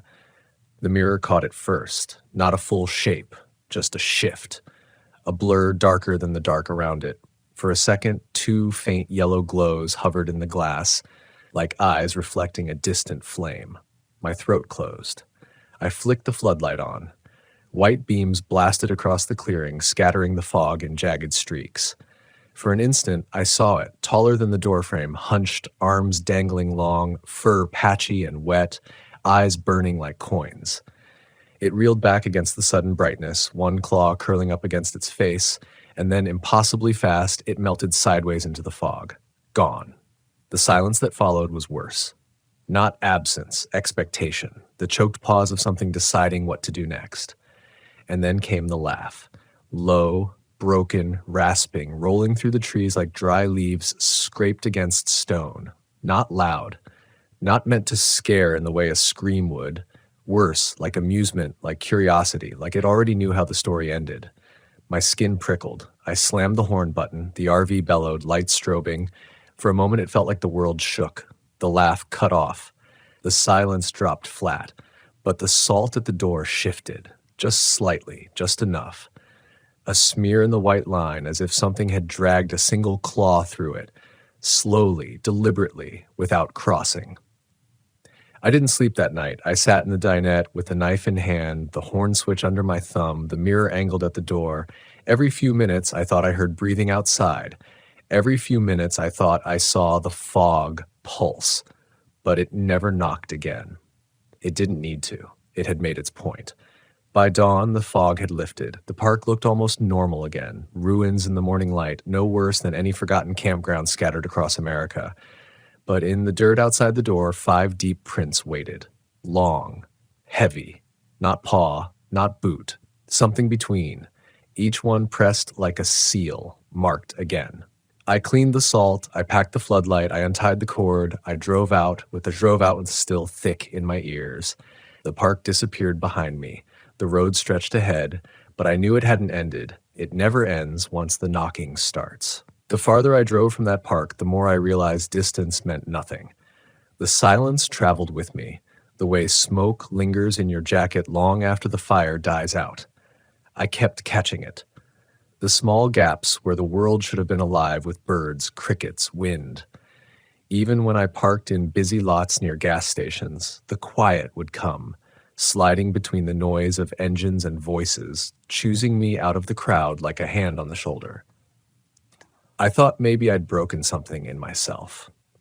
Maybe the dogman wasn't following me at all. Maybe I had become the thing that carried silence wherever I went. That thought gnawed at me. kept me awake even when I should have collapsed from exhaustion. But every time I tried to convince myself it was all in my head, something outside would remind me I wasn't imagining it. 3 nights after leaving the park again, I camped in a state-run site near Lake Huron. It was full. Families grilling, kids pedaling scooters, retirees playing cards under their awnings. The kind of place where noise layers on noise until it becomes comforting static. For a while, I let myself believe I'd be safe there. What could break through laughter and the sizzle of burgers and the shrill ring of bicycle bells? But by midnight, the place was dark and quiet, and the silence settled over my rig like a hand pressing down on my roof. Not everywhere, just on me. I sat up in bed, straining. In the next rig over, I could hear someone snoring. A few sites down, a generator coughed, but around my RV, dead still. Even the air felt heavier, the kind that clogs your lungs before a thunderstorm. Then came the whistle, soft, rising, like a man calling a dog home from the woods. It came from the tree line. Short bursts, then a pause, then again. My skin iced over. Because the whistle wasn't random, it was mimicry. Too careful, too practiced. Something had listened long enough to learn the shape of the sound. I gripped the knife in one hand and flicked the floodlight toward the trees. The beam cut through the dark and lit only mist, low and curling at the base of the trunks. The whistle stopped. The silence deepened. And then 3 taps on the side of the RV, exactly measured, exactly familiar. I wanted to scream, but I bit it down. Across the campground, nothing stirred. Not a window cracked open, not a curtain shifted. It was mine alone. The whistle started again, this time farther back, softer, more distant, like it wanted to pull me outside. My gut twisted, but something else rose in me too. Anger, a hot, desperate refusal. It wasn't just fear anymore. It was the realization that if I kept letting it decide, if I kept cowering, I'd never live free again. I threw the horn switch. The rig roared, lights strobing across the quiet park. A few campers stirred, muttered voices rose, but that didn't matter. What mattered was the way the whistle cut off, sharp as a blade. The silence didn't lift, but the presence did. Whatever waited out there melted back into the dark, leaving only the smell, wet fur and iron, sour in my throat.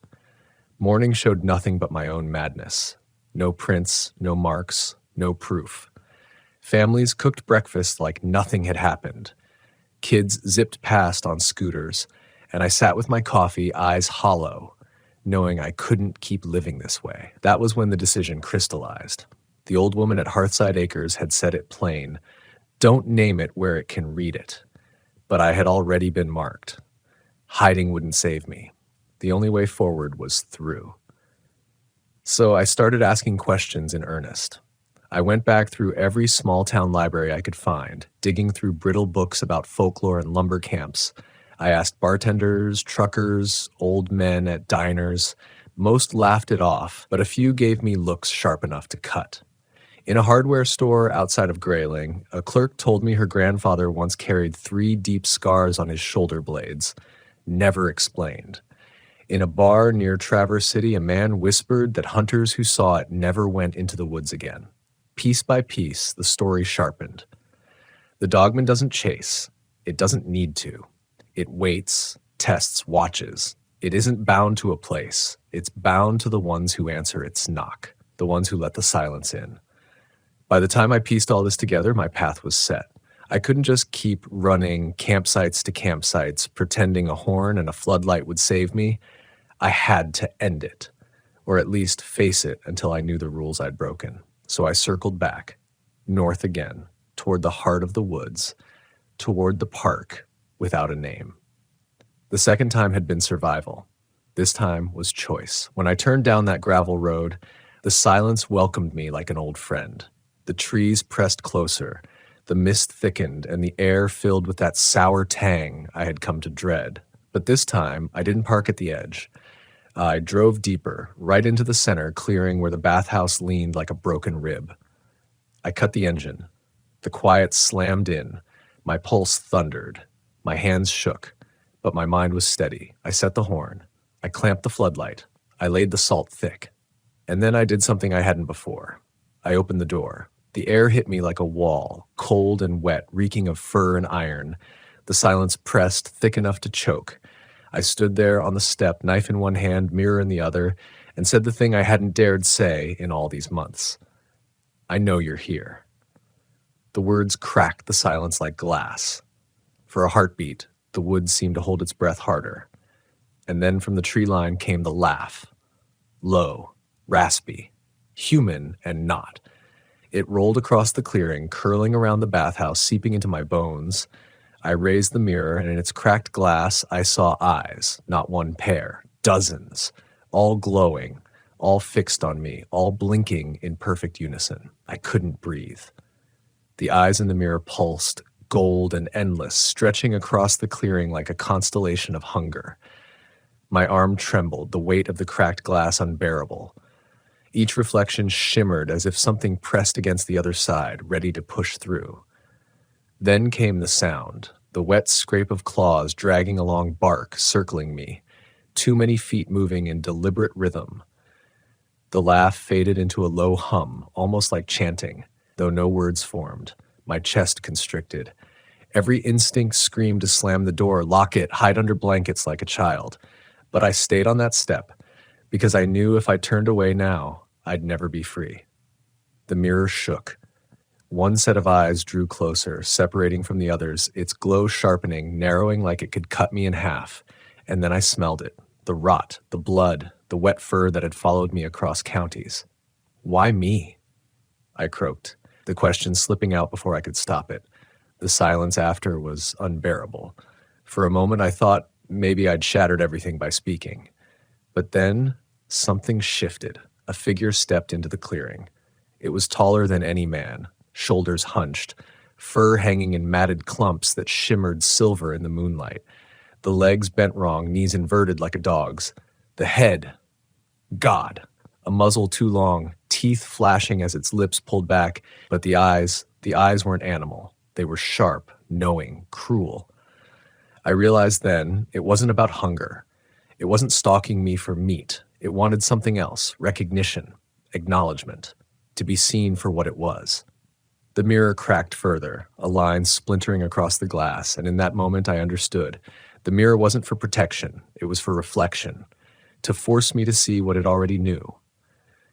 Say it, the voice rasped, though its mouth didn't move. The sound came from inside my skull, vibrating against bone. My knees shook, my throat locked, and still it pressed. Say it. I remembered the old woman's warning, not to name it where it could read it. But this wasn't about names. This was about truth, about fear that had owned me for months, shadowing every mile of every road. So I said the only words I could. I'm afraid. The silence broke like a dam. The clearing roared alive with sound, wind tearing through the trees, frogs croaking, insects buzzing as if they'd been held back all this time. The dogman's form flickered, blurred at the edges, its fur bleeding into shadow, but its eyes stayed, burning into me. Fear is the door, it hissed, and you opened it wide. The weight of those words crushed me. I thought of every time I dismissed the taps, denied the whistles, told myself it wasn't real. Each moment of hesitation had been an invitation. The denial had fed it more than belief ever could. The form lunged forward, fast, a blur of fur and claws.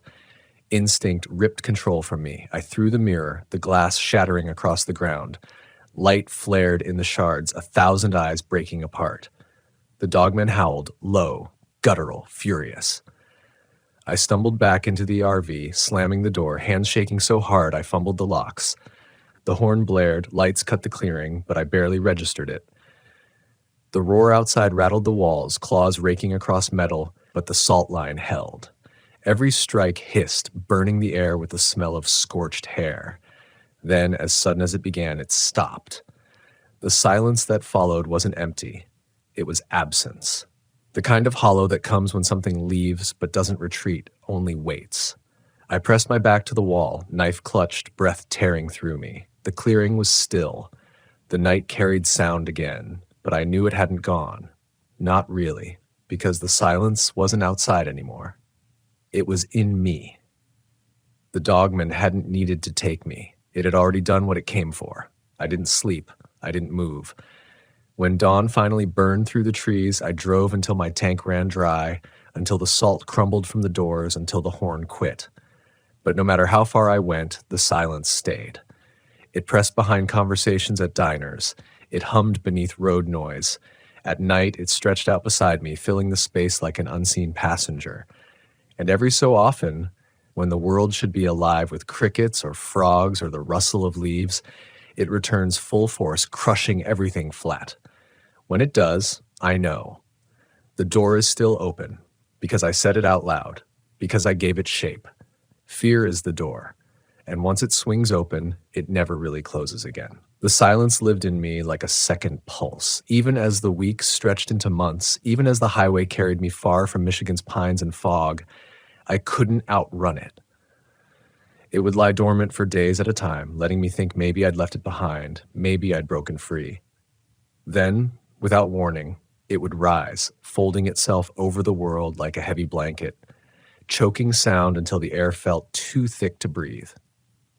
It happened once in Arizona, out on a desert plateau where the stars bled down so close it felt like I could reach up and grab a handful.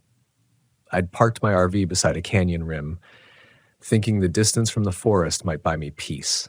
The air was warm, dry, buzzing with life. Coyotes yipped in the distance. But just as I leaned back in my chair to watch the constellations, the silence dropped.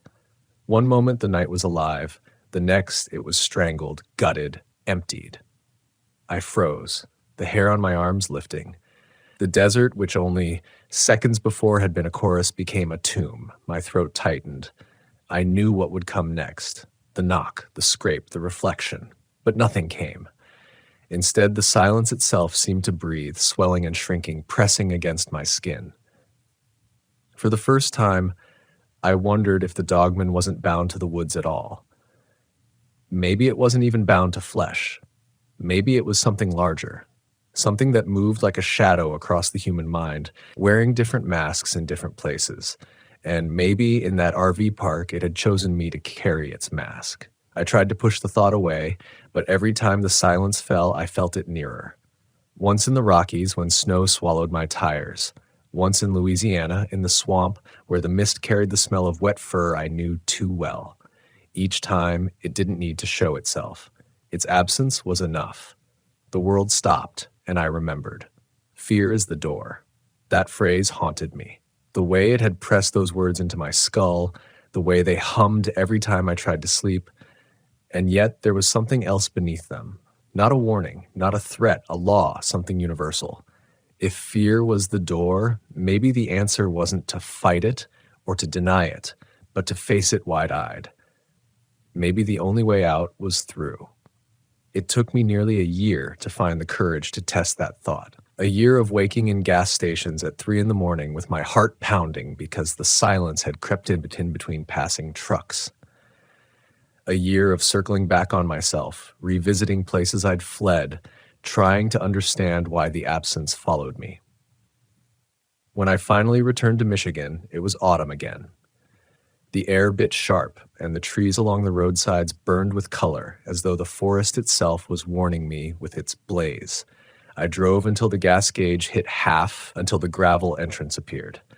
And when I pulled in, I knew this was the last time.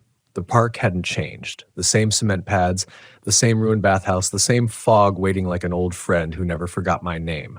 I parked, cut the ignition, and left everything inside. No salt, no horn, no mirror. Just me. The silence came quicker this time, folding the forest flat before the sun even dropped. My breath clouded white in the cool air. I stood outside the RV and waited. My fists were tight, my jaw locked, but my chest rose steady. I wasn't running. Not anymore. When the knock came, it wasn't at the door. It was on my shoulder. Light, deliberate. My skin crawled. I turned and there it was, the dogman. Tall and crooked, fur matted with shadow, eyes gleaming gold like a lantern burning inside its skull. It didn't lunge. It didn't bare its teeth. It only stared as if waiting. My throat trembled, but I forced the words out. I see you. The silence deepened. I pressed until my ears rang. But I didn't look away. Every instinct screamed to flee, to collapse, to cover my eyes, but I held on. The dogman's head tilted. For the first time, I saw things shift in its eyes, not hunger, not cruelty, but recognition. It raised one long claw and pressed it against its own chest. Then slowly it stepped backward. The fog swallowed it whole. The silence lingered a moment longer, then cracked. Sound rushed back, the groan of trees, the rustle of leaves, the distant cry of a crow. The air shuddered with life, and just like that, it was gone. I don't fool myself into thinking it left forever. The silence still comes for me sometimes in the lonely hours of the road, but it no longer owns me. When it presses close, when the world dies and fear claws at my ribs, I whisper the words aloud, I see you. And the silence loosens its grip. Fear is still the door, but I am no longer locked behind it. That is the lesson the dogman left me. That is the truth it carved into my bones. And as long as I keep driving, as long as I keep looking into the dark with my eyes wide open, I know I'll never face it as a prisoner again. I learned to keep living with the silence the way you live with road noise, aware of it, but never letting it choose the turns for you. I didn't become fearless. That's not the point. I became honest.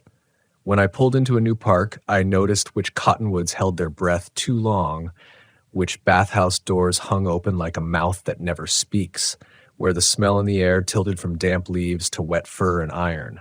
I didn't deny what those details meant anymore. I acknowledged them, the way you acknowledge a storm massing at the horizon. And then I did the only thing a traveler can do. I adapted without surrendering. Word gets around faster than we admit. I never told the whole story to anyone who wasn't asking for it with their eyes. But somehow I became the man people sought out near closing time at the office or at the water spigot, or over those low metal fire rings that paint everyone's faces gold. They'd start with small talk. What's your route? How's the mileage on that engine? And then when the night pressed close and the insects took their intermissions, they'd tilt their heads a fraction and ask if I ever had anything strange happen at a campground. I didn't give them monsters. I gave them instructions. If the noise dies too suddenly, don't explain it away. If you smell dog and metal with no dog in sight, button up. If you hear 3 taps, polite, measured, like a neighbor who already knows you're home, do not open the door. Turn on a light. Make a sound that belongs to you. Not because it will chase everything off, but because it keeps you from stepping over a threshold you can't fully step back from. At a county park in Missouri, a father asked me if his daughter's dog was just getting weird because it wouldn't walk past an empty site at dusk. I looked at the animal and it looked back with the clear, practical intelligence dogs carry when we have the sense to listen. Move your sight, I said, and he did, and the dog slept with its ribs rising easy.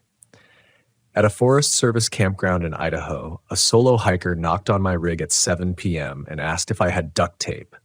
I handed him a roll and told him gently that knocking on strangers' doors after dark isn't wise in certain places. He smiled like I was being dramatic. I watched him disappear into the trees. 10 minutes later, he came back and said he didn't need the tape after all. He couldn't say why his voice had changed, but it had. He camped closer to the road that night. In the morning, 3 fresh lines had been carved into a fallen log at the site he'd first chosen. I didn't point them out.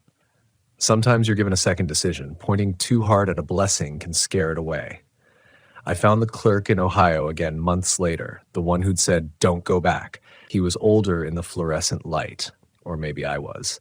He handed me coffee and kept his eyes on the counter like last time, but there was relief under his breath when I told him I'd turned apart it and left it standing. "Most people don't go," he said. "Most people run." I shrugged. "Running's not always the fastest way out," I said, and he nodded like that sentence had been rehearsed on the inside of his mouth for years. When I turned to go, he slid a small item across the counter, an old brass bell, the kind you hang near a door, greened with age. "Not a charm," he said, "just a sound that knows how to be itself." I hung it near my rig's door. It doesn't ring often. When it does, it sounds like a presence remembering a boundary.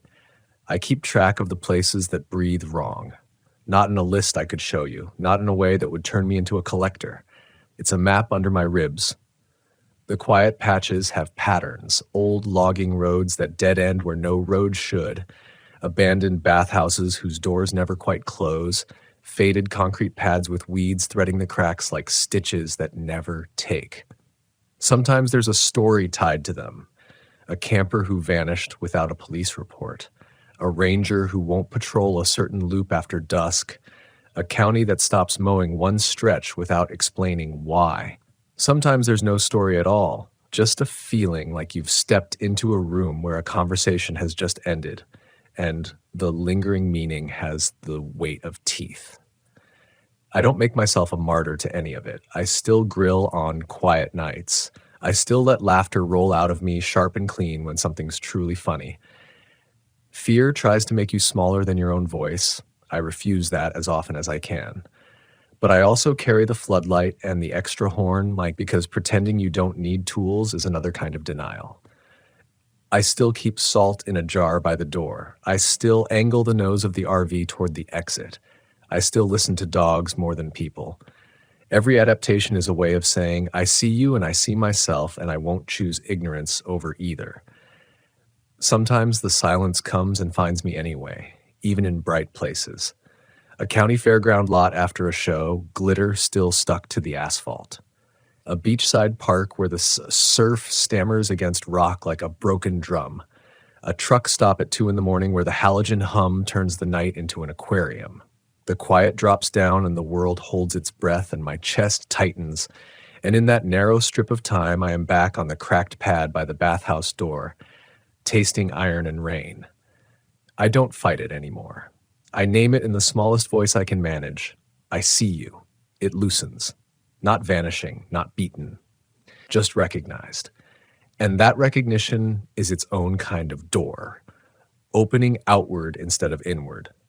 As stories go, what happened to me will always sound like a legend after it passes through other mouths. That's fine. Legends are the way communities store risk when memory alone won't carry it. The old RV park has a name in some circles again, not written but spoken, and every so often a traveler's forum lights up with someone asking about 3 taps at night. Strangers answer with jokes and links and shrug icons, and then someone older writes a paragraph that doesn't waste words and tells the questioner with plain kindness to keep the door closed and the lights ready. I don't correct anyone. I don't add my proof. Proof belongs to courtrooms and cameras. Survival belongs to those small instructions that arrive in time. I think about the boy with the stuffed fox more than I think about the dogman's eyes. The boy didn't learn the shape of fear that night. He learned the shape of a hand reaching for a horn instead of a handle. If there's meaning in this beyond my own skin, maybe it's that. Maybe the work is learning when to make noise and when to listen, and teaching that to the people who haven't been asked to decide yet. Maybe it's reminding each other that kindness can be a door just as surely as fear can.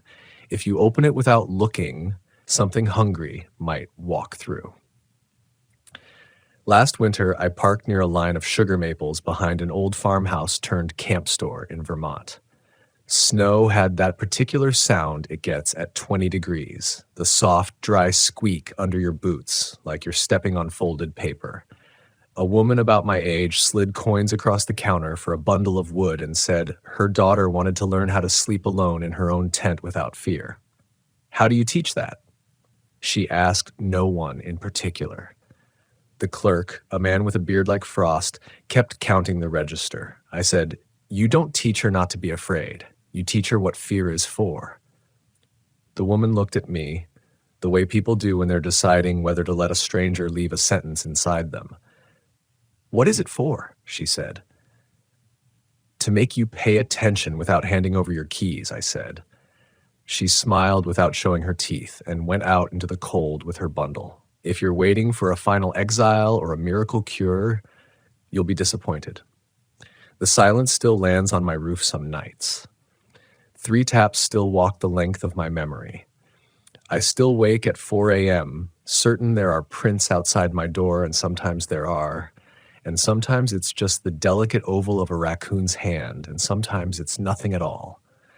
I still drive north in the fall and south before the snow, and I still take the long cut through places where the trees lean in and omens look like normal weather until they don't. But I know this now. The silence is not the end of the story.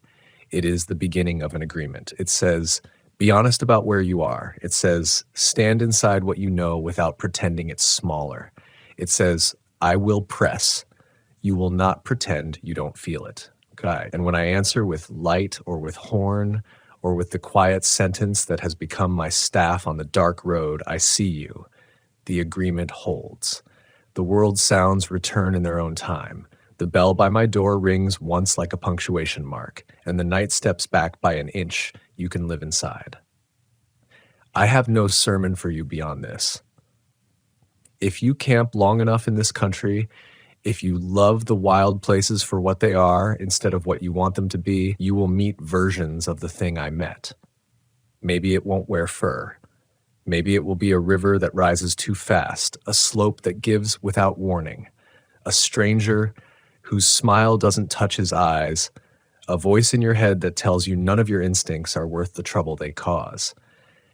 You will feel the air change. You will smell the truth of it. You will hear the 3 taps on the thin door you've parked your life behind. You are allowed to be afraid. You are not required to hand over your keys. When the quiet drops and the breath at the seam asks your name, turn on what you have, your light, your noise, your memory of others' warnings, and meet it with a sentence that does not beg and does not boast. Meet it with recognition. Do not invite it in. Do not pretend it isn't there. Hold its gaze as long as you must, then close your door and sleep when you can. Wake before first light if that's the hour your courage feels most like itself. Boil water, feed the dog first. Leave the place kinder than you met it. Drive on. I should have trusted the silence, yes. But I also should have trusted the part of me that knew what to do after I finally said I was afraid. That part is still here, riding shotgun, tapping the glass when my attention wavers, reminding me that fear is the door, but attention is the hand on the knob, and the choice is mine.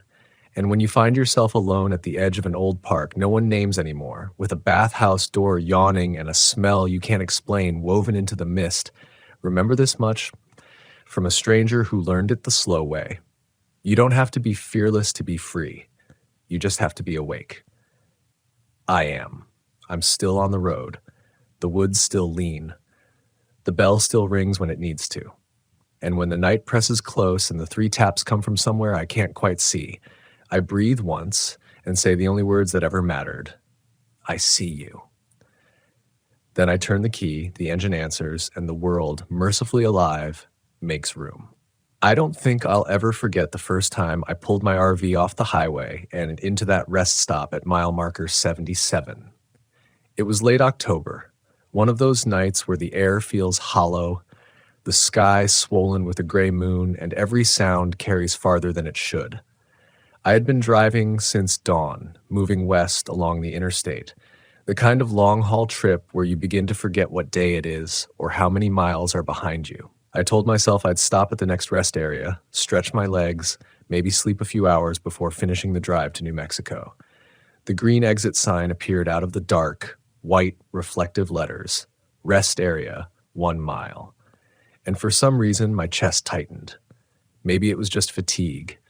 Maybe it was the fact that I hadn't passed another car for half an hour. The highway had been nothing but a ribbon of cracked asphalt through empty desert. No towns, no gas stations, just darkness. When I rolled into the lot, it was almost empty. A single semi idled on the far end, its running lights glowing like faint embers in the night. The building itself was a squat block of concrete, the kind of state-funded structure built decades ago and left to rot. Yellow fluorescent lights buzzed along the walkway, and moths fluttered in clumsy orbits around them.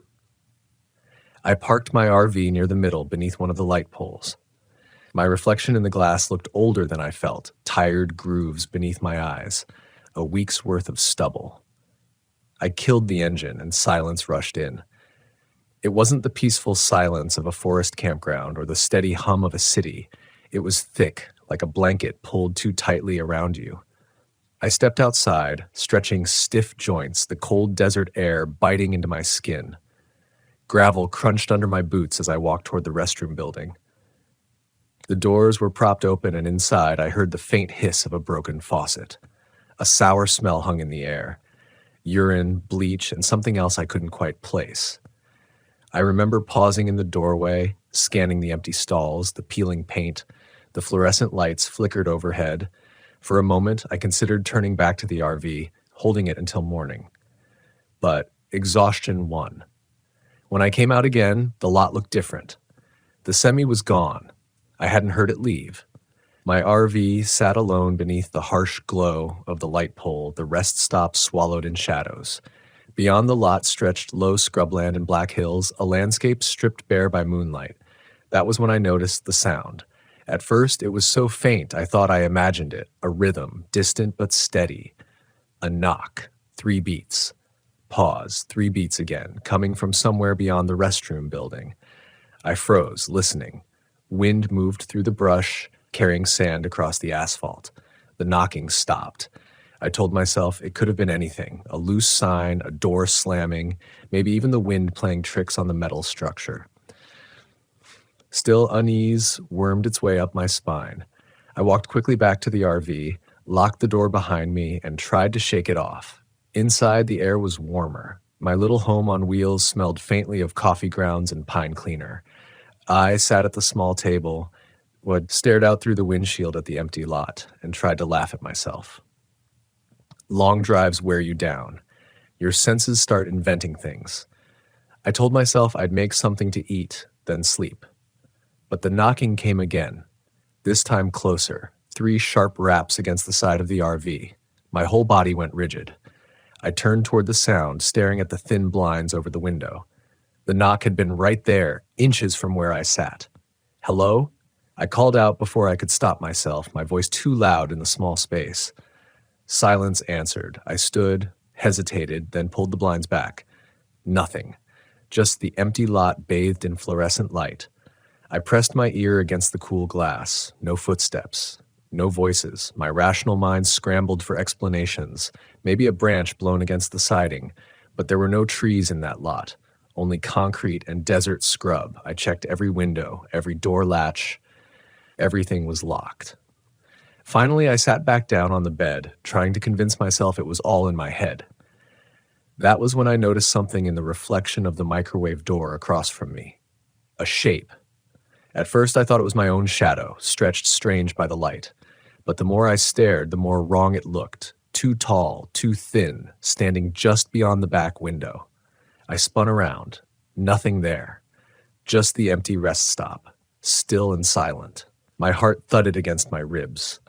I closed the blinds, turned on the small TV for background noise, anything to push back the silence. Static filled the screen. No signal out here. The sound only made the RV feel smaller, more cut off. I don't know how long I sat there, listening, waiting for the knock again. Minutes. Hours. Eventually, exhaustion forced me down onto the bed. I left one lamp burning, its glow faint but steady, and told myself to sleep. But sleep didn't come easy. Every creak of the RV made me jolt awake. Every gust of wind against the siding felt deliberate. I dreamed of knocking over and over until I wasn't sure whether I was awake or trapped in it. When dawn finally came, the world outside looked harmless again. Pale sunlight spilling over the desert, long shadows across the lot. I opened the door, blinking against the brightness, and found the asphalt damp. Not from rain, from something spilled. A dark stain running in irregular patterns away from my RV, as though something had circled it in the night. I crouched down, touched the ground.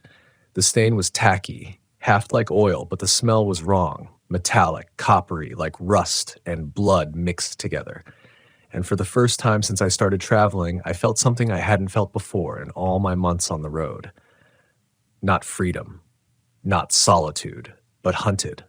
The desert morning light should have comforted me, but it didn't. Instead, it revealed too much. Every crack in the pavement, every withered bush at the edge of the lot seemed sharper, more deliberate, as though the world itself was pointing out details I'd overlooked. That dark stain circling my RV glistened in the early sun like some warning etched into the ground overnight. I stood there longer than I should have, staring down at it, trying to explain it away. Oil, I told myself again. Just oil. Maybe some trucker spilled fuel, maybe the semi that had been parked there left behind residue. That was the rational explanation. But why in a circle? Why around me?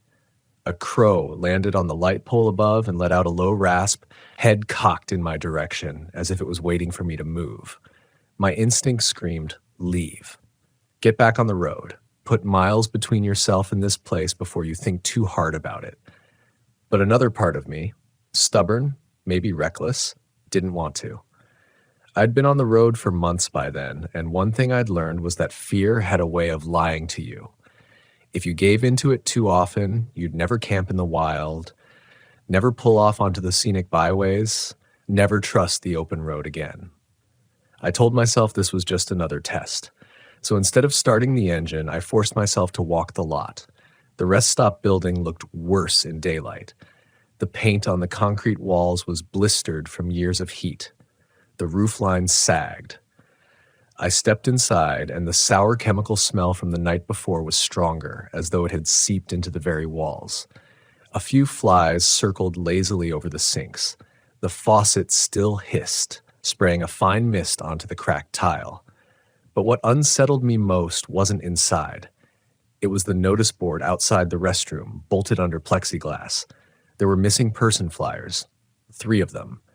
The first was a young woman, mid-20s, dark hair, smiling stiffly in a graduation photo.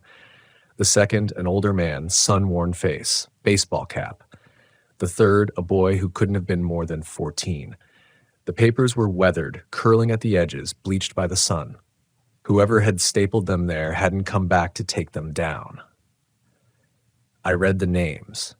None of them were familiar, but the dates hit me hard. Each had disappeared somewhere along this same stretch of highway. The most recent had been only 6 months ago. I stood there, gripping the edge of the board, telling myself this didn't prove anything. Highways have their share of tragedies. But in the quiet of that lot, those photos seemed to stare back at me, as though they were still here, still waiting. That was when I heard footsteps. Crisp. Slow, coming from behind the restroom. I turned sharply, heart hammering. Hello? Nothing. I circled the building, gravel crunching beneath my boots. The back wall faced a slope of desert brush and dry gulch. No one there, no footprints but mine. Yet I knew I hadn't imagined it. I forced myself to breathe, to focus. The sun was climbing higher, burning away the chill, but my body stayed tense, wired. My hand went instinctively to the pocket knife I kept clipped to my belt. By the time I made it back to the RV, I was shaking. I climbed inside, shut the door harder than I meant to, and locked it. I sat behind the wheel, fingers tight around the ignition. I should have left right then, but I didn't. I told myself I'd make breakfast first, gather my thoughts. Maybe I was just rattled, maybe food would ground me. I set a pan on the small stove, cracked eggs into it. The sound of sizzling filled the RV, ordinary and reassuring. I let that sound settle me, made toast, poured coffee. For a few minutes, I almost felt normal again. Then came the knocking. Not from outside this time, from underneath. 3 sharp thuds directly beneath the floorboards of the RV. The spatula fell from my hand. I froze, staring at the linoleum. The sound reverberated through the thin metal frame, too strong to be imagination. My breath caught. I crouched down, pressing my palm to the floor. Cold, vibrating faintly. Another knock. 3 again. Like a pattern, like a message. I scrambled to the door, flung it open, and leapt down to the asphalt. Nothing. The underside of the RV was empty, the shadow broken only by my spare tire and the small toolbox I kept strapped there. No sign of movement, no footprints leading away, just that dark, tacky stain circling me, glistening in the light. I backed away slowly, every nerve on edge, scanning the lot. It was empty. The desert stretched silent in every direction. That was when I realized how quiet it had become. No birds, no insects, not even the faint rush of cars on the interstate. It was as if the world itself had gone still, holding its breath. I forced myself back into the RV, slammed the door, and jammed the keys into the ignition. The engine roared to life, and I peeled out of the lot, tires spitting gravel. My hands shook on the wheel. My reflection in the rearview mirror looked pale, wide-eyed, a man who'd seen too much and not enough all at once. I told myself I wouldn't stop again until I reached Albuquerque. I'd push through, no matter how tired I was. I wanted distance, miles of it between me and that rest stop. But even as I drove, the knocking stayed with me. I could still feel it beneath my feet, as though it had traveled with me, lodged inside the frame of the RV itself. An hour down the road, I tried to turn on the radio for distraction. Static. I switched frequencies, nothing but white noise. I tried my phone, no signal. Even the GPS lagged, glitching as though the map couldn't keep up with me. And then in the rearview mirror, I saw it. A figure. Standing on the side of the interstate, right where the desert met the asphalt. Tall, thin, still, watching me pass. I told myself it was a hitchhiker, a mirage in the heat. Anything but what my mind whispered. But a mile later, there it was again. Same figure, same stance, as if it hadn't moved at all, or as if the desert itself was carrying it forward each time I blinked. By the third sighting, my throat was dry. My hands clenched the wheel so tightly the leather squeaked. The road stretched on, endless, unbroken. And yet, no matter how far I drove, I wasn't leaving it behind. I whispered out loud just to hear something human. Don't stop. Just don't stop. But deep down, I knew this wasn't over. Not by a long shot. The figure haunted the edge of the highway like a bad dream I couldn't wake from. I kept telling myself it wasn't possible. No one could appear that consistently, not without a vehicle, not without running. But every few miles, there it was again. Standing perfectly still, shoulders sloped, body too thin to be right, too tall to be ordinary. I couldn't make out a face. It never raised an arm, never flagged me down like a hitchhiker might. It only watched. By the fourth time, my stomach turned. I pressed harder on the accelerator, the RV groaning under the strain. But even with the needle inching above 75, the figure stayed with me. Always ahead, never behind, always waiting. I gripped the steering wheel so tightly my knuckles blanched. "It's nothing," I muttered. "You're tired. You're seeing shadows." But the words felt thin in the stale air. I don't know when the first crack appeared. Maybe it was in my head, maybe in reality. But somewhere along that endless desert road, I started to feel like I was being herded, like the highway itself wasn't mine anymore, but something else's, something that wanted me to keep driving, eyes forward, nowhere to turn. By noon, the sun was a hard white coin in the sky, heat shimmering off the asphalt. I hadn't seen another car for hours. My coffee was gone, water half empty. I thought about pulling over just for a minute to collect myself. But the memory of that stain circling my RV, the knocking beneath my floorboards, kept me glued to the driver's seat. And then another rest stop. The blue sign rose out of the desert like an omen. Rest area, 2 miles. My pulse quickened. I didn't want to stop. Not after mile 77. But the gauge on my dashboard reminded me the RV was thirsty, and so was I. I told myself I could park for 5 minutes, refill water, stretch. That was all. 5 minutes. When I rolled into the lot, it looked eerily familiar. Same layout, concrete restroom in the middle, rows of faded parking spaces, a scattering of light poles. Only this one had more vehicles. A minivan, 2 sedans, another semi. People, finally. A small relief washed through me. I parked near the far end and climbed out. The heat slapped me instantly, dry and suffocating. I walked toward the restroom, passing the minivan. A family sat inside with the windows rolled up, but they weren't talking. They weren't moving. Their faces turned forward, blank, as if they were waiting for something. I slowed, unsettled. Inside the restroom, the air was cooler but heavier. The smell of bleach again, sharp in my nostrils. A man stood at the sink, back to me, water running. His hands were under the stream, motionless like he wasn't washing at all. "Hey," I said, my voice bouncing strangely off the tile. He didn't answer, didn't move. I cleared my throat, tried again. "Everything okay?" This time he turned, slowly, like his head weighed too much. His eyes met mine, but they didn't look through me. They looked past me as if I were only a shadow. His lips twitched, almost forming words, but no sound came. I stepped back, pulse climbing. Sorry, I didn't mean to. The faucet hissed, sputtered, and cut off on its own. The silence that followed pressed against my ears. I couldn't stand it. I turned and left, walking quickly back toward my RV. The family in the minivan hadn't moved. Not a blink, not a twitch. Every instinct in me screamed to get back on the highway. I climbed into the RV, slammed the door, and started the engine. As I checked my mirrors, I caught sight of something at the edge of the lot. The figure. Tall. Thin. Still. Only this time it was closer than it had ever been. Just beyond the last row of spaces, half in shadow, half in glaring light. And the family in the van? Their heads turned in unison toward it, like puppets pulled by the same string. I didn't wait. I tore out of the lot, gravel kicking up in clouds, tires screeching as I merged back onto the highway. My breath came in shallow gasps. My mind raced. What is happening? What do they see that I don't? The desert blurred past my windows. The road stretched straight and merciless. No exits for miles. It was then that I realized I hadn't eaten. My half-cooked eggs still sat on the stove in the RV. I couldn't remember shutting off the burner. Panic edged into my thoughts. I wanted to turn around to fix it, but my hands wouldn't let me touch the wheel.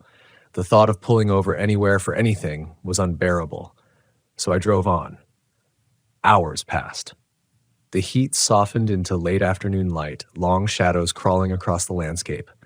My throat was raw, my stomach twisted, and still no cars, no signs of life. Just me, the highway, and the constant dread pressing closer. When the sun dipped low, fatigue hit me like a hammer. My eyes burned, my arms felt leaden. I couldn't drive forever, I knew that, but where would I stop? Every rest area felt poisoned now, every mile marker a trap waiting to spring. And then, as if the highway itself was mocking me, another sign rose ahead. Rest area, mile 77. I slammed the brakes. My whole body jolted forward, coffee cups spilling across the dash. That wasn't possible. I'd left it behind. I'd driven hours, maybe hundreds of miles, and yet there it was. Same lettering, same color, same stretch of road. I pulled onto the shoulder, shaking. My GPS flickered, screen glitching, then froze on the same coordinates it had shown hours ago. My phone sat dead in its cradle, though I'd charged it last night. I sat there, trembling, staring at that sign. Part of me wanted to laugh, to scream. Part of me wanted to turn the RV around and drive the other way until the world made sense again. But deep down, I knew. I hadn't left mile 77 at all. I was still there. And whatever had knocked on my RV in the night, whatever had circled me in that stain, it wasn't done. I don't remember turning the wheel, but suddenly the RV was moving again, crawling toward the exit for mile 77. My hands gripped the wheel so hard my knuckles ached, and still they turned as though someone else was guiding them. The ramp curved downward, and then I was there again, the same lot, the same squat concrete restroom, the same buzz of yellow fluorescence flickering against the coming dusk, and the stain. It was waiting for me, right where I'd left it that morning, encircling the space where I'd parked. Darker now, as though it had seeped deeper into the asphalt, etched itself into the bones of the place. My stomach lurched. I tried to steer past, to keep rolling, but the RV slowed as if the engine had lost power. The wheel trembled in my hands. No matter how hard I pressed the gas, the vehicle coasted gently into the exact same spot as before, beneath that tall light pole, dead center in the circle. I killed the ignition, breathing hard. My reflection in the windshield looked pale, hollow-eyed, like I'd aged years in just a day. Silence swallowed everything. Not even the wind moved. I forced myself to step outside. My boots met the same gravel, crunching with the same rhythm. I stared at the stain. It had dried now, cracked at the edges, but the coppery tang still rose faint in the cooling air. For a wild second, I thought about torching the RV, leaving it behind, setting out on foot down the highway until dawn. But when I turned to look at the road, it was gone. The entrance ramp ended in nothing. Just desert stretching into darkness. No lanes, no stripes, just a wall of scrub and shadow. I staggered back, pulse hammering. The restroom light flickered and then knocking. 3 beats. Slow, deliberate, but this time not from the RV, from the restroom. The sound carried across the lot, bouncing off concrete, filling the space until it was impossible to tell where it came from. My legs wanted to bolt, but something stronger pulled me forward. Each step felt heavy, like I was walking underwater. The door to the restroom hung half open, swaying faintly. Inside, the buzzing lights painted the walls a sick yellow. Knock, knock, knock. I swallowed hard, my throat raw. Who's there? My voice cracked. Silence. I pushed the door wider. The hinge squealed. The stalls stood empty, doors gaping like open mouths. The sink dripped steadily, though the faucet was off. A puddle spread across the floor, reflecting the trembling light above. Then, from the farthest stall came a slow creak. The door moved, inching shut, then open again, as though nudged by an unseen hand. I backed away, heart slamming against my ribs. The missing person flyers still clung to the board outside. My eyes caught the faces, woman, man, boy, and for the first time I thought I saw something shift in their expressions. The boy's smile stretched wider. The man's eyes followed mine. The woman's lips parted slightly, as if she were whispering something I couldn't hear. I stumbled back toward the RV, nearly tripping over the uneven pavement. When I yanked the door open and climbed inside, I froze. Someone had been there. The eggs I'd left cold and congealed on the stove were gone. The pan was scrubbed clean, drying neatly in the rack. My coffee mug sat polished on the counter. The bed at the back was made tight, corners tucked, neater than I'd ever left it. And on the small table by the window lay 3 objects: a graduation tassel, a baseball cap, and a child's watch with a cracked face. The missing people. My stomach twisted. My mind screamed to deny it, but my hands moved without thought, touching each object, feeling the weight of lives that had vanished into this place. The RV groaned. Not from wind, not from settling, from something moving through it, something unseen, shifting the weight around me. I spun, knife in hand, but the space was empty. Then the knocking came again, this time from inside. 3 sharp raps against the bathroom door at the back of the RV. My breath stuttered. I backed into the kitchenette, knife shaking. The door rattled once, then stilled. The silence afterward was worse than the knock itself. I don't remember deciding to run, but I did. I flung the front door open, leapt into the lot, and sprinted toward the edge where the highway should have been. My lungs burned, my legs screamed, but I didn't stop until I reached the wall of desert scrub. And there it was again, the figure. Closer than ever. I could see it now, its shape not quite human, limbs too long, joints bent at wrong angles, its head tilted unnaturally to one side as though its neck had broken long ago. And though it had no eyes that I could see, I knew it was watching me. I stumbled backward, nearly falling. The air grew heavy, pressing against my chest, each breath a struggle. The desert around me seemed to lean closer, as if the land itself wanted me swallowed. When I turned to flee back to the RV, the figure was suddenly there, standing between me and the light pole. No sound, no movement, just there.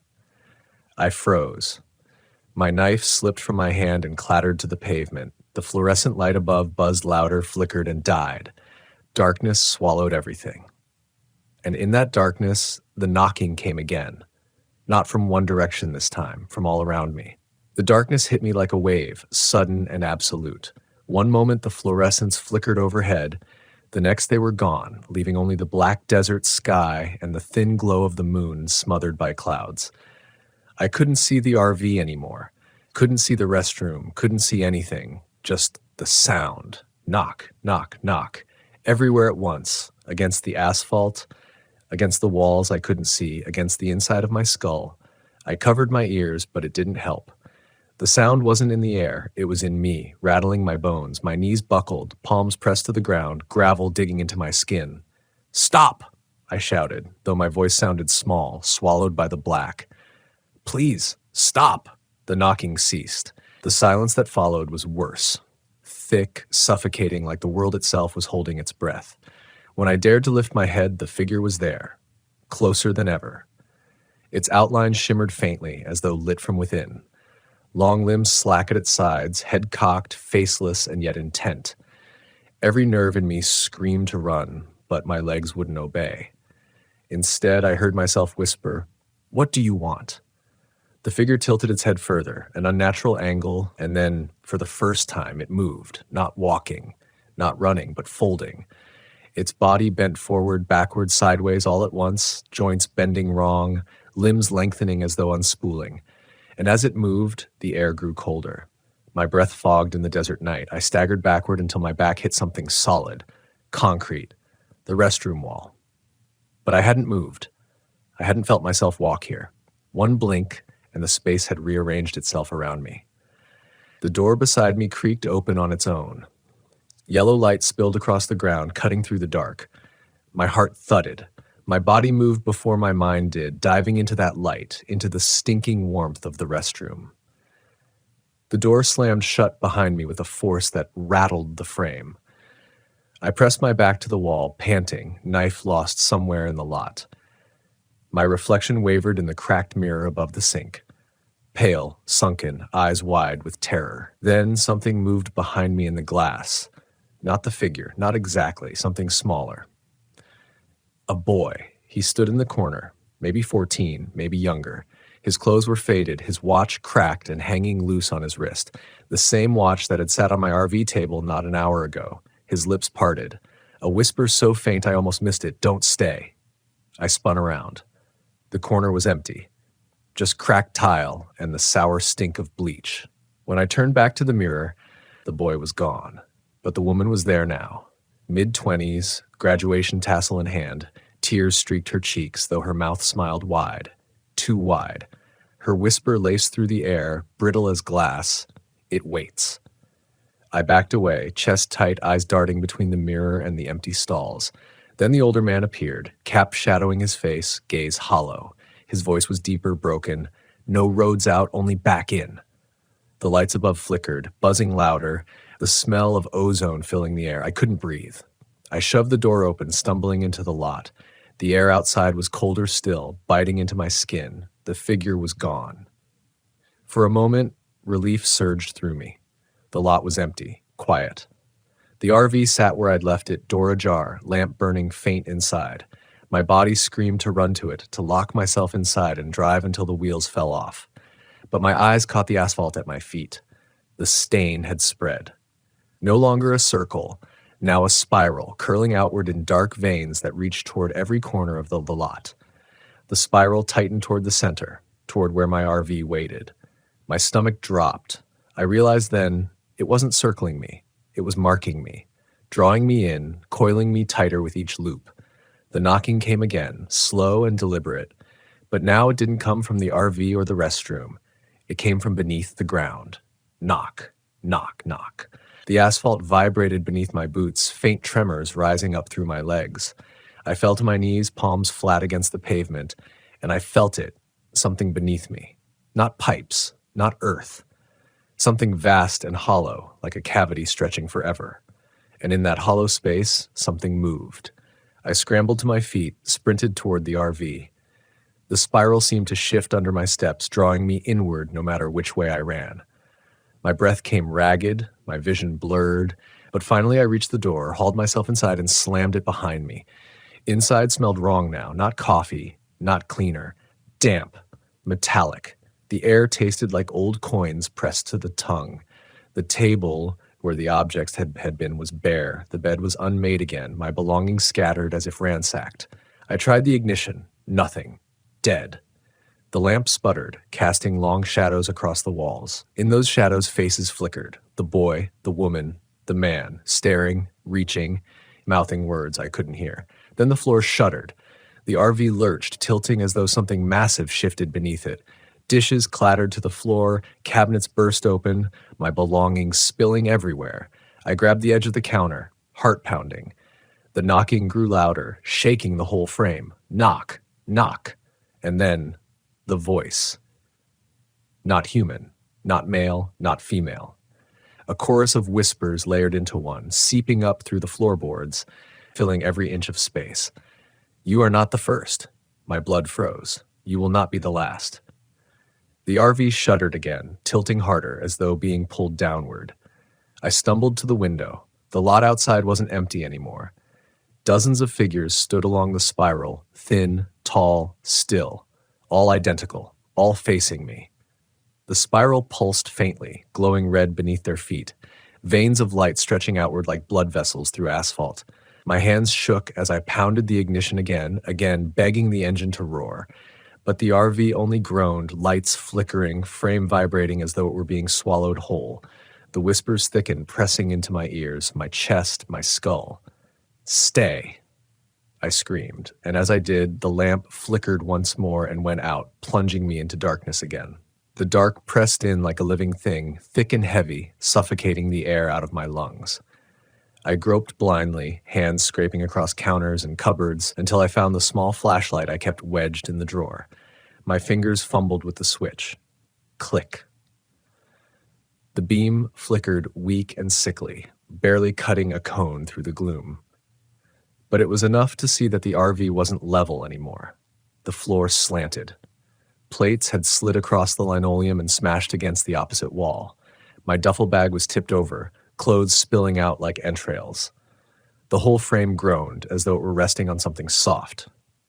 Something shifting. My heart hammered against my ribs. I shoved the curtain aside and aimed the flashlight out the window. I wished I hadn't. The spiral in the asphalt glowed brighter now, veins of dull crimson pulsing like the beat of a heart.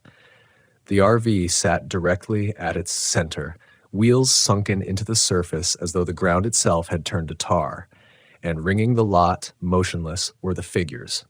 Dozens, maybe more, all standing at the edge of the spiral, all facing inward. The beam of my light washed over them. They didn't flinch, didn't move, limbs too long, torsos too thin, heads cocked at impossible angles, like scarecrows pinned upright by some unseen hand. Then came the knock. Not outside this time, inside. Knock, knock, knock. From beneath the RV's floorboards, from inches below my boots, I stumbled back, nearly dropping the flashlight. The beam danced across the walls, catching glimpses of movement, faces in the corners, got too fast to focus on, the boy's watch gleaming, the woman's tassel swinging, the man's cap shadowing hollow eyes. The voices followed, whispering in overlapping layers. Don't stay. It waits. No roads out, only back in. I clapped my hands over my ears, but their voices sank through skin and bone like water through cloth. The RV lurched again, tilting harder. My knees buckled. I dropped the flashlight, its beam spinning wild across the ceiling before going still against the floor. The knocking grew faster, louder, like fists pounding from the underworld. And then silence. Complete. The kind of silence that isn't absence, but anticipation. I barely had time to breathe before the floor split. A seam tore open down the center of the RV, the linoleum cracking, a thin line of blackness widening beneath my feet. A sound like tearing fabric, but deeper, hungrier. The stench hit me. Rot, wet soil, iron. I scrambled to the driver's seat, shoving the key into the ignition one last time, screaming at the engine to turn over. It didn't. Instead, the blackness beneath widened, splitting the floorboards, swallowing the flashlight whole. And from that blackness, a hand emerged. Not human. Too long, too thin. Fingers jointed wrong, bending backward as they clawed their way upward. The nails, if they were nails, were ragged, sharpened to points. They scraped across the edge of the torn floor, leaving deep grooves. I screamed and bolted for the door. I didn't care anymore. The figures outside, the spiral, the dark, I'd take my chances with them. I flung the RV door open and leapt into the lot. Cold air slammed into me, stealing my breath. My boots struck asphalt that pulsed beneath me, glowing brighter with each heartbeat. The spiral lines lit up fully now, crimson veins threading outward, connecting the figures in a web of light. And as my eyes adjusted, I saw their faces, or rather, the absence of them. Smooth, featureless planes where eyes and mouths should have been. Yet I felt their gaze. A pressure behind my eyes, inside my skull. I staggered backward, nearly tripping over the spiral lines. The air buzzed with static, my hair rising against my scalp. The ground trembled. The RV groaned, and then it began to sink. Slowly at first, then faster. The wheels vanished, the frame swallowed as though the asphalt had turned liquid. My home, my last refuge, dragged into the pulsing heart of the spiral. I screamed and ran. But no matter how far I sprinted, the edge of the lot didn't get closer. The figures loomed, frozen, forming a wall I could never reach. My legs burned, lungs tearing with every breath. I stopped, bent double, gasping. And when I looked up, the RV was gone. Only a hole remained at the spiral's center. A pit of pure black, seething like oil, pulsing like something alive. The whispers swelled again, rising from that pit, filling the air, threading through every nerve. You are not the first. My chest heaved. You will not be the last. The pit yawned wider, and the knocking returned, louder than ever, rattling the ground beneath me, making my bones ache. Knock, knock, knock. This time, though, it wasn't just sound. It was an invitation, a command, a call. And as much as I wanted to run, as much as every part of me screamed to fight, I felt my body begin to move. One step, another, drawn toward the spiral's center, toward the pit that had devoured my RV, toward the thing waiting in the black. My hands trembled, tears burning my eyes. I thought of my sister. The reason I'd taken this trip. The reason I'd needed the road, the solitude. The guilt I'd carried like an anchor since the day she disappeared, leaving me with nothing but questions. And in that moment, as I stood at the spiral's edge, I realized this place knew. It had always known. The boy, the woman, the man, they weren't just echoes, they were reflections, fragments of loss, of grief, of guilt, trapped and fed upon until nothing human remained. And now it wanted me. The pit pulsed. The knocking grew into a roar, and my foot slid forward onto the final ring of the spiral. The spiral's rings vibrated beneath my boots like a struck tuning fork. My breath fogged in the cold air, though the asphalt radiated heat that prickled my skin. I wanted to stop. God, I wanted to. My muscles screamed with every step late, but they didn't obey me anymore. Something deeper had hold, not my nerves, not my bones, but the grief coiled like a parasite in my chest. The guilt I'd carried for years, the wound I never let heal. I thought of her face, my sister. It had been a winter afternoon, the sky pale and washed out. She'd asked me to pick her up. Just a short drive, 20 minutes, that was all. But I'd been too tired, too wrapped in my own head, and I told her to wait, that I'd come later. She never came home. That phone call, the one that split my life in two, replayed in my skull as the spiral pulled me forward. Her voice asking, "Can you come now?" My voice answering, "Just wait, I'll be there." I never was, and now the voices in the pit fed on that memory. They sharpened it, twisted it, threw it back at me. You left her waiting. You left her alone. You are why she is gone. I covered my ears, but it was inside me, not outside. The figures around the spiral hadn't moved, still as fence posts, faceless, watching without eyes. But I felt the pressure of their focus as I reached the pit. The black surface wasn't liquid, wasn't solid. It was both. A sheet of oil, rippling with every breath I took, yet unfathomably deep. It reflected nothing. Not the sky, not me. Only hunger. The knocking thundered through it, rattling my teeth, pounding in time with my heart. Knock, knock, knock. The invitation, the demand, the summoning. My toes touched the edge, and then it stopped. The silence came again, thick, absolute. The pull on my body released. My knees buckled, dropping me hard to the glowing asphalt.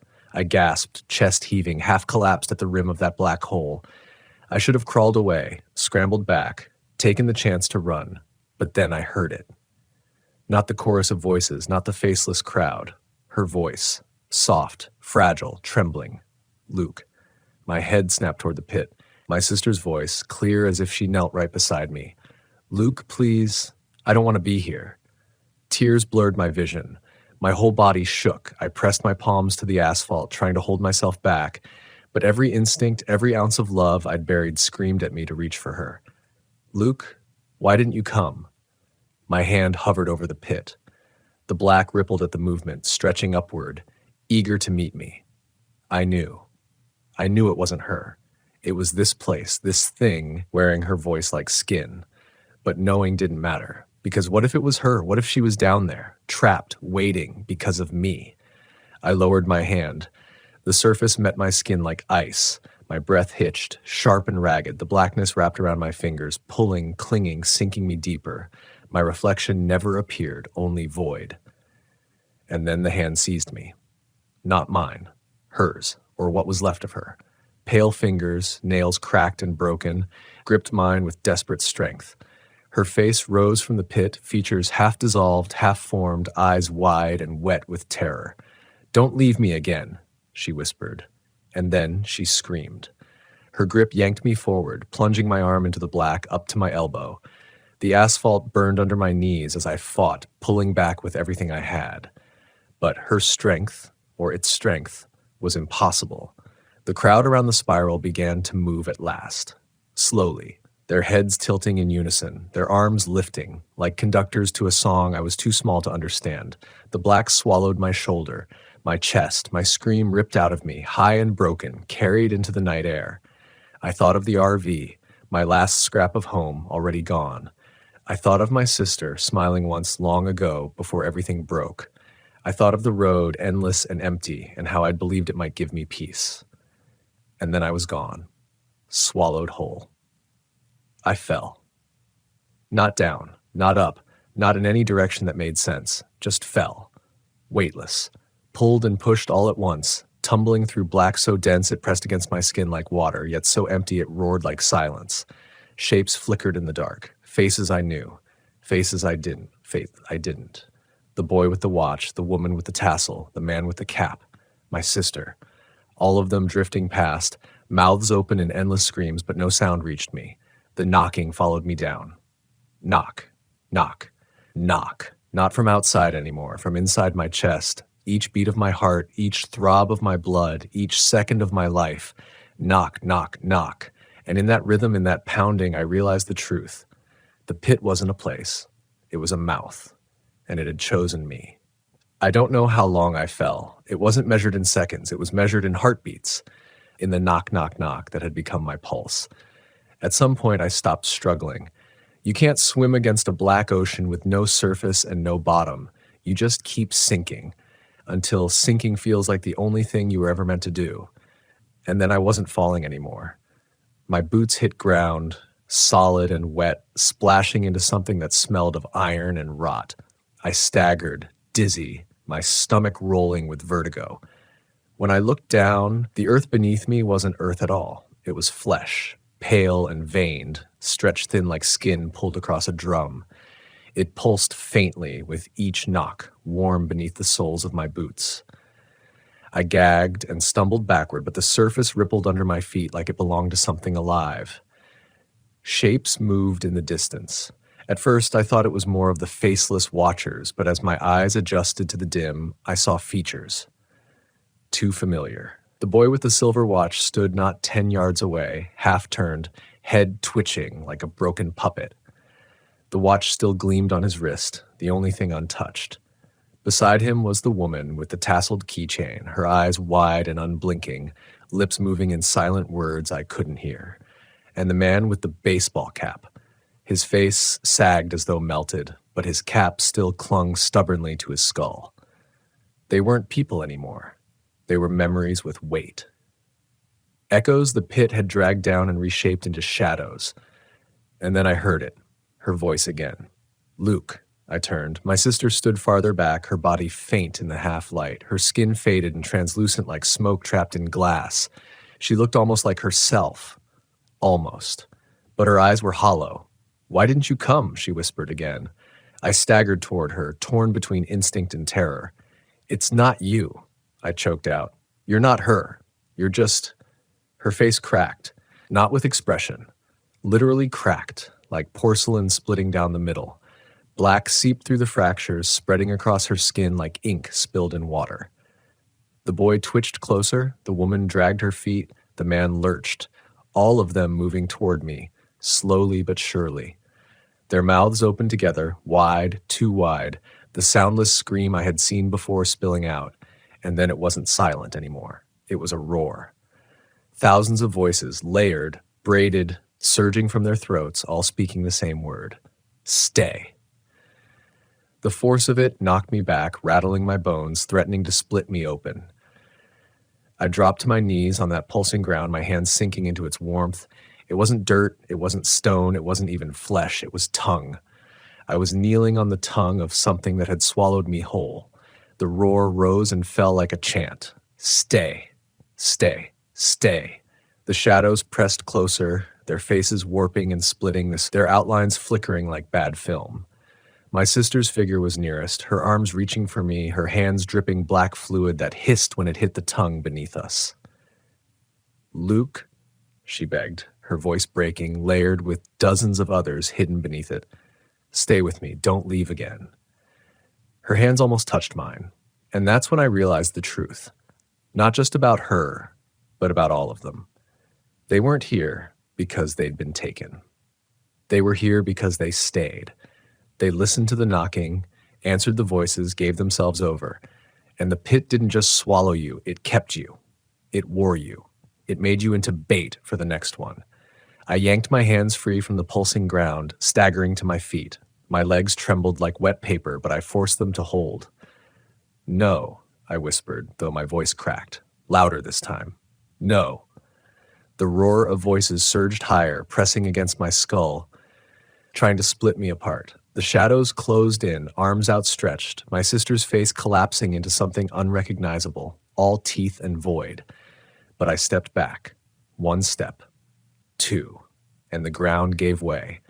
The tongue split open beneath me, tearing down the middle, a gaping throat opening wide. Hot, rancid air blasted up, the smell of rot and centuries-old blood. The knock, knock, knock thundered again, no longer in my chest, now everywhere, all around me, shaking the very walls of this thing's body. And then I fell again. Not backward, not forward. Straight down its throat, into the dark where no voices followed, where even the echoes died. The air down here was thicker. It wasn't just dark, it was pressurized, like being buried miles under the ocean. My chest heaved, ribs creaking with each ragged inhale. I couldn't tell if I was breathing air or something heavier, something alive that clung to the inside of my throat with every gasp. I landed hard on stone, or what felt like stone at first. My palms pressed against it, slick and uneven. I pulled them back to find them streaked with a black tar-like fluid. It smelled of rust and sulfur, thick enough to sting my eyes. The walls around me weren't stone at all. They pulsed. They breathed. I had been swallowed into its gut. There was no sound at first, just my ragged breathing and the slow, drawn-out pulse beneath everything. But then came the faintest echo, far away, so far I thought maybe I imagined it. A knots. Then again. But this wasn't the sharp, insistent rhythm from before. This was slower, deeper. The kind of sound you feel in your bones before your ears catch it. Knock, pause, knock. Each beat rolled through me like a seismic wave, like the heartbeat of something titanic wrapped around me. I staggered forward, hand trailing against the slick wall. It was warmer the farther I went, the pulse vibrating stronger, the air damp and metallic, stinging the back of my throat. My boots squelched in the muck underfoot. And then, faintly, I heard it again. Not the chant, not the layered roar of voices, a single word. Leave. I froze, my skin crawling. It didn't sound like the echoes that had mimicked my sister. This voice was older, deeper. Each syllable dragged with a weight that shook the walls.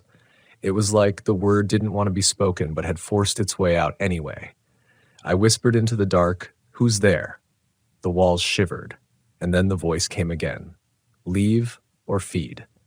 I backed away, but the ground beneath me wasn't stable anymore.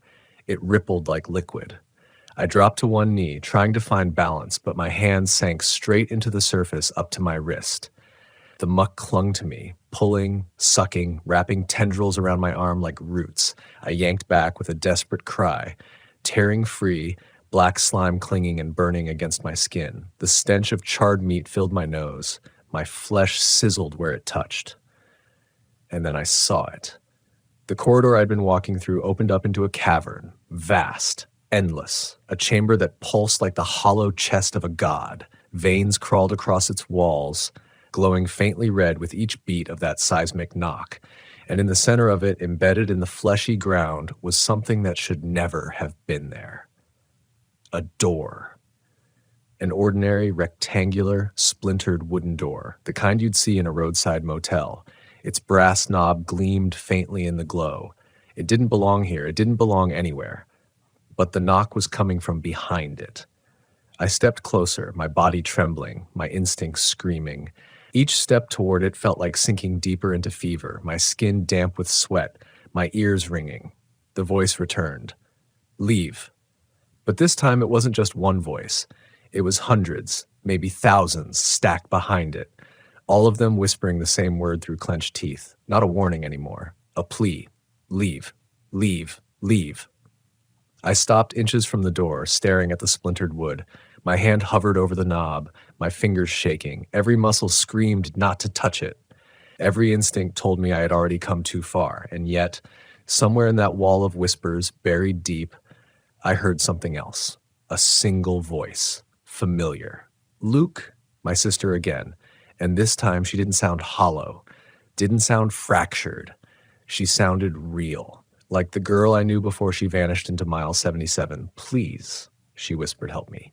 My hand trembled an inch closer to the knob, and then I realized the whispers begging me to leave weren't trying to save me. They were trying to stop me. My fingers hovered just above the brass knob. It was warm, too warm, like a pulse was beating behind the metal. My skin prickled with sweat, every nerve screaming to pull back. But my sister's voice, or whatever wore it, threaded through all the other whispers like a lifeline. Luke, it begged again, soft and steady, not fractured this time, not wrong. It was her. I knew it.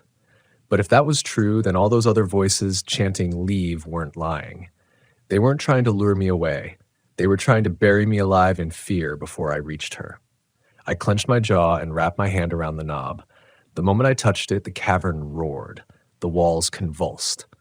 That steady seismic knock I had been hearing grew faster, harder, vibrating through my chest until it hurt to breathe. Veins bulged across the fleshy ground, throbbing red, leaking black fluid. Leave. The thousands of voices bellowed in unison, and yet beneath them, steady and clear, my sister's voice whispered, "Open it." I twisted. The knob turned too smoothly, like it had been waiting for my hand. But before the door gave way, the ground split beneath me. The muck tore open, swallowing my boots, dragging me down. Tendrils snapped up like living roots, wrapping around my legs, pulling me backward. I hit the ground hard, my head slamming against the slick surface. Stars exploded across my vision. The door blurred, fading in and out of focus. The pit didn't want me to open it. No, it wanted me to feed. The black roots coiled tighter, dragging me inch by inch away from the door. My nails clawed at the muck, tearing strips of slime free, my body sliding across the pulsating ground. I screamed into the cavern, not even sure who I was screaming at anymore. "What do you want from me?" The voices thundered back. "Stay!" That word hit harder than any knock, rattling every bone in my body. The roots pulled tighter, squeezing my legs until I felt bone grind. I cried out, my vision going white, but through the blur of pain I saw it. The knob. Still gleaming faintly, still waiting. If I didn't reach it now, I never would. I clawed forward, nails ripping, arms trembling. Each inch felt like dragging myself against the weight of the earth. The roots screamed in my ears, an unholy shriek that made blood drip from my nose, and then I heard her again, closer now. "Luke, please, don't let go. I'm right here." I lunged, my fingers brushed the knob, the cavern shrieked. The roots wrapped around my chest, crushing the air from my lungs, yanking me back one final time. But I held on. My hand gripped the knob, knuckles white, tendons straining as if my entire body's weight was suspended by that single desperate hold. And then, through gritted teeth, with every last ounce of strength, I twisted. The door swung open. The cavern went silent. The roots froze mid-wrap, stiff as stone. The whispers choked off.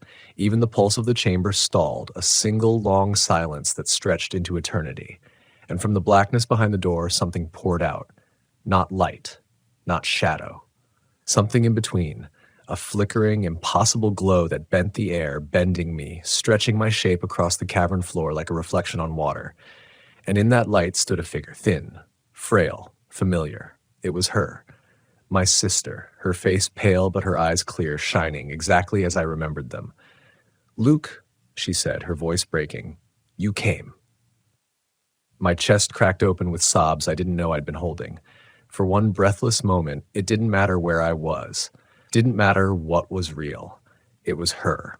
I reached for her hand, and she smiled. But the smile didn't reach her eyes. I stumbled forward, my legs still tangled in the stiff, unmoving roots, but they cracked like dry branches as I pulled myself free. My body felt weightless, every step echoing through silence that pressed tighter than the roar had. She stood just inside the threshold of the open door, her outline blurred by that strange, flickering glow. I could see every detail of her face. The freckles, the scar near her eyebrow she got when she was 12, the way she tilted her head when she was trying not to cry. My throat burned. It's really you. Her eyes softened. I told you I was here. I wanted to fall to my knees. All the years I had carried her absence like a weight chained to my spine. All the nights I cursed myself for not being there the day she vanished. All of it crashed against me in a flood so heavy I thought I would drown. But something gnawed at the edge of the moment. The glow wasn't steady. Each time it flickered, for the barest split second, her face warped.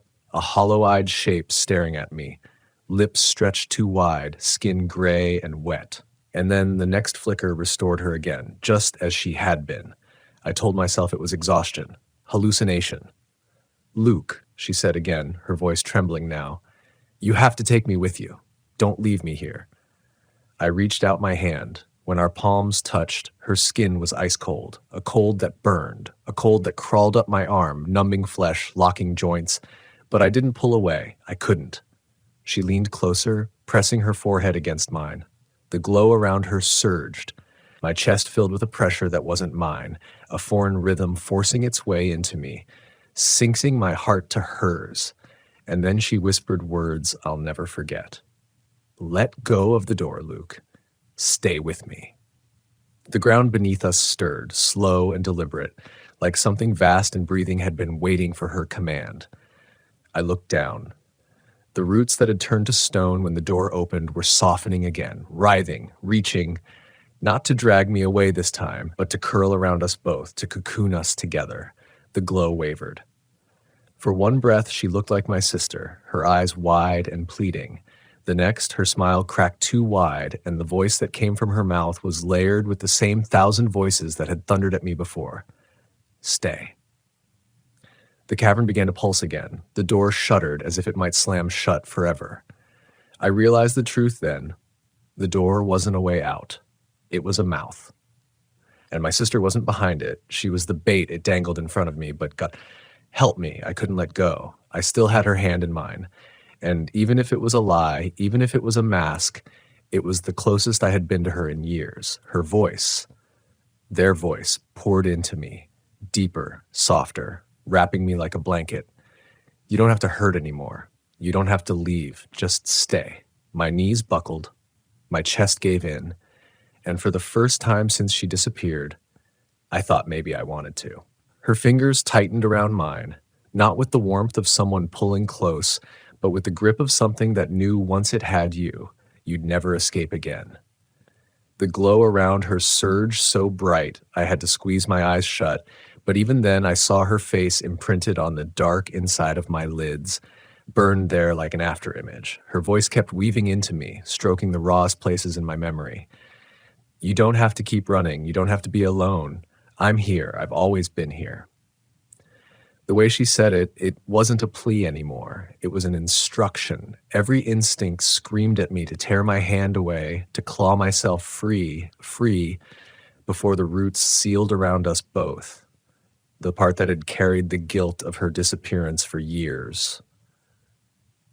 It wanted to collapse into that cold and let it swallow me whole.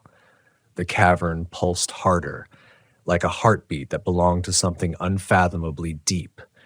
With every pulse, my own heart thudded in sync, slower, heavier, like it was being rewritten. I whispered through my teeth, "You're not her." Her head tilted in that old familiar way. But then her mouth twisted. The glow flickered. For a moment, the skin sagged off her bones. Her eyes became pits, her smile a cavernous maw. And then the illusion snapped back. Tears burned in my eyes. I wanted so badly to believe this face, that voice, that touch. But then I felt something else.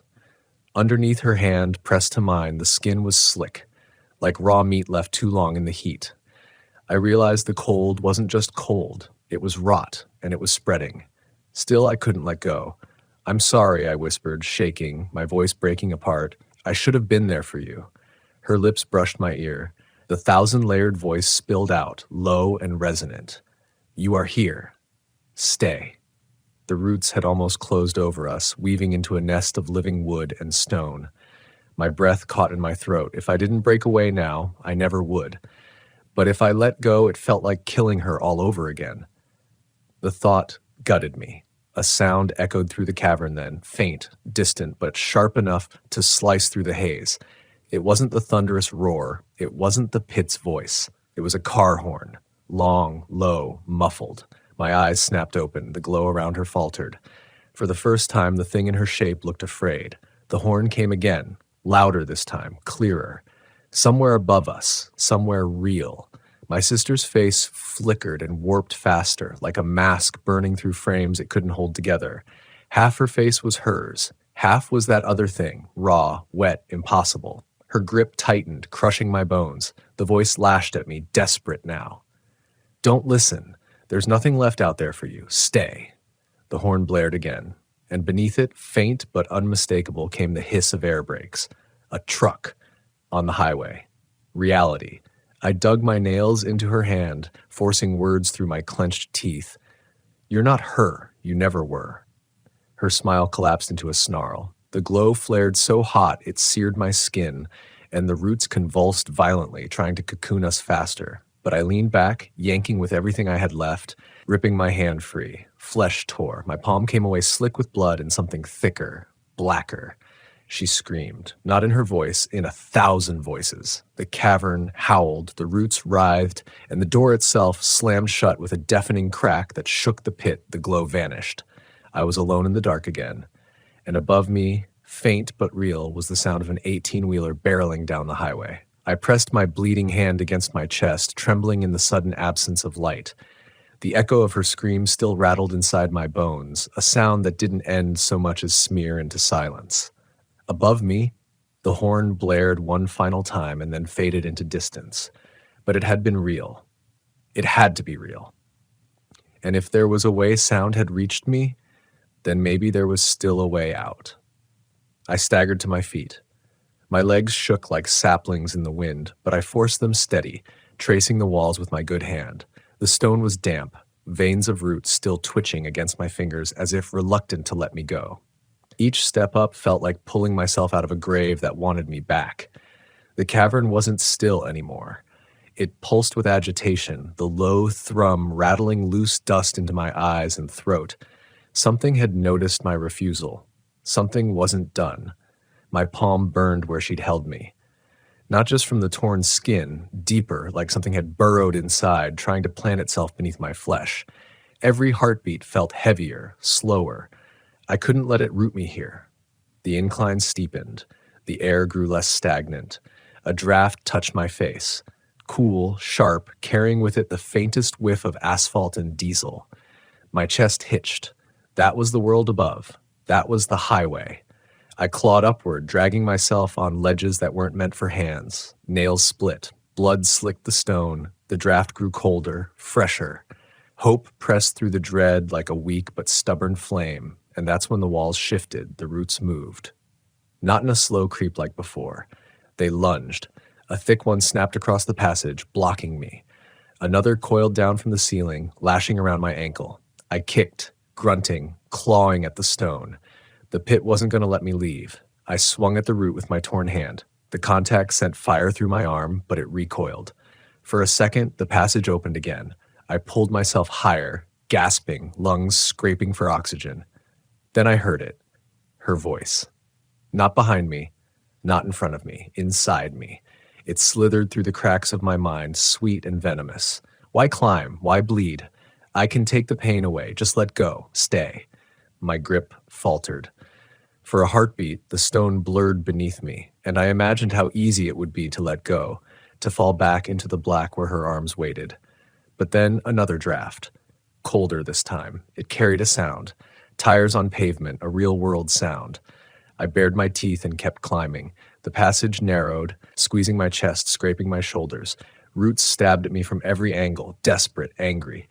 One cut across my cheek, hot blood dripping into my mouth. The taste of iron jolted me awake, reminded me that I was still flesh, still alive, and I wanted to stay alive. The draft became a steady flow now, washing against my face.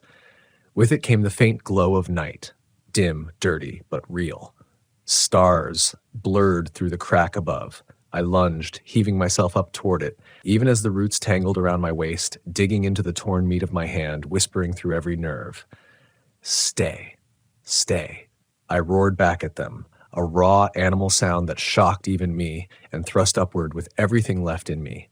My shoulder burst through loose soil, gravel spilling down. My arm followed, clawing at the cold air of the surface, and then my head broke through. The night slammed into me like a tidal wave. Stars, sky, the rumble of an engine down the highway. I was almost free, but the roots tightened around my ribs, yanking hard, pulling me back toward the hole. The night air was so cold it stung, but it was the sweetest pain I'd ever felt. My face tilted toward the stars, and for a second I thought I'd won. I thought I'd actually pulled myself out of the nightmare. Then the roots cinched tight around my chest. My breath choked off. My ribs screamed.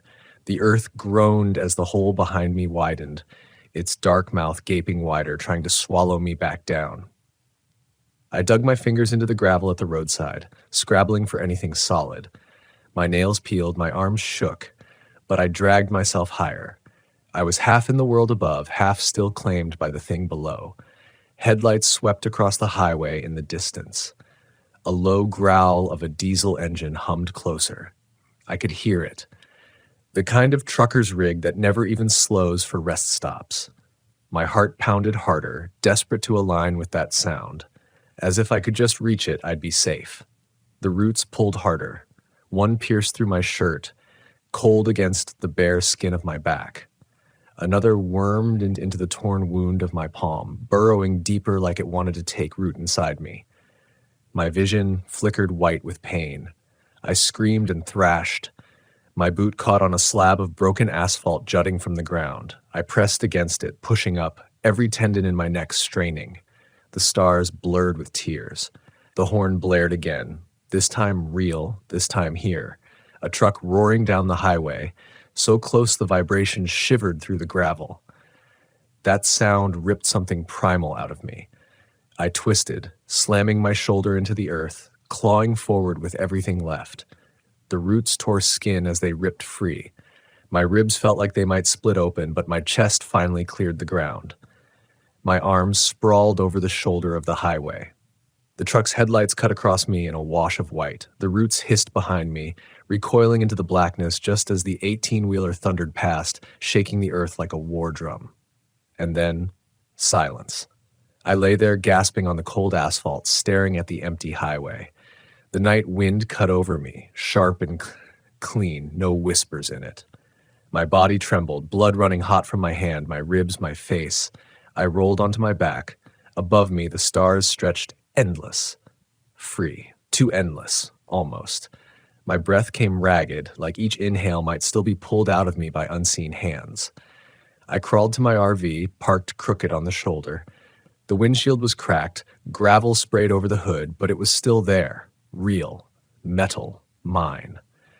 My shaking fingers brushed the handle, and for the first time in what felt like years, I felt something solid, something uncorrupted. I climbed inside and locked the door, though I knew locks didn't matter against something like that. Still, it gave me the illusion of a wall, a boundary between me and the earth that had tried to claim me. For a long while, I just sat there. Every nerve ached. Every shadow outside felt like it might move.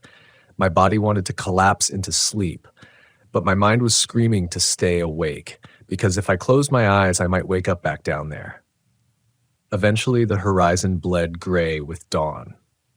My hand still shook as I turned the ignition, but the engine answered. The hum of it filled me with relief and dread at the same time. Relief because it was real. Dread because it reminded me of how sound had first pulled me in. I drove. Mile after mile, I didn't stop until the sun was high, until I was surrounded by traffic and voices and concrete, things too alive and loud to be swallowed by silence. But I'll never forget that night at mile 77. I still feel the scar in my palm, ridged like roots twisting under skin.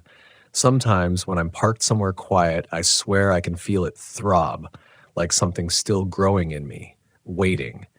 And sometimes, on long, empty stretches of highway, when I pass a rest stop with no cars, no people, just a cracked sign and a patch of weeds, I catch myself staring too long, listening, wondering if the ground is waiting. And I keep driving, faster, as if movement alone can save me, because deep down, I know the truth. The earth doesn't forget who tries to leave it behind, and one night when the highway is empty enough and the silence deep enough, it might just call me back.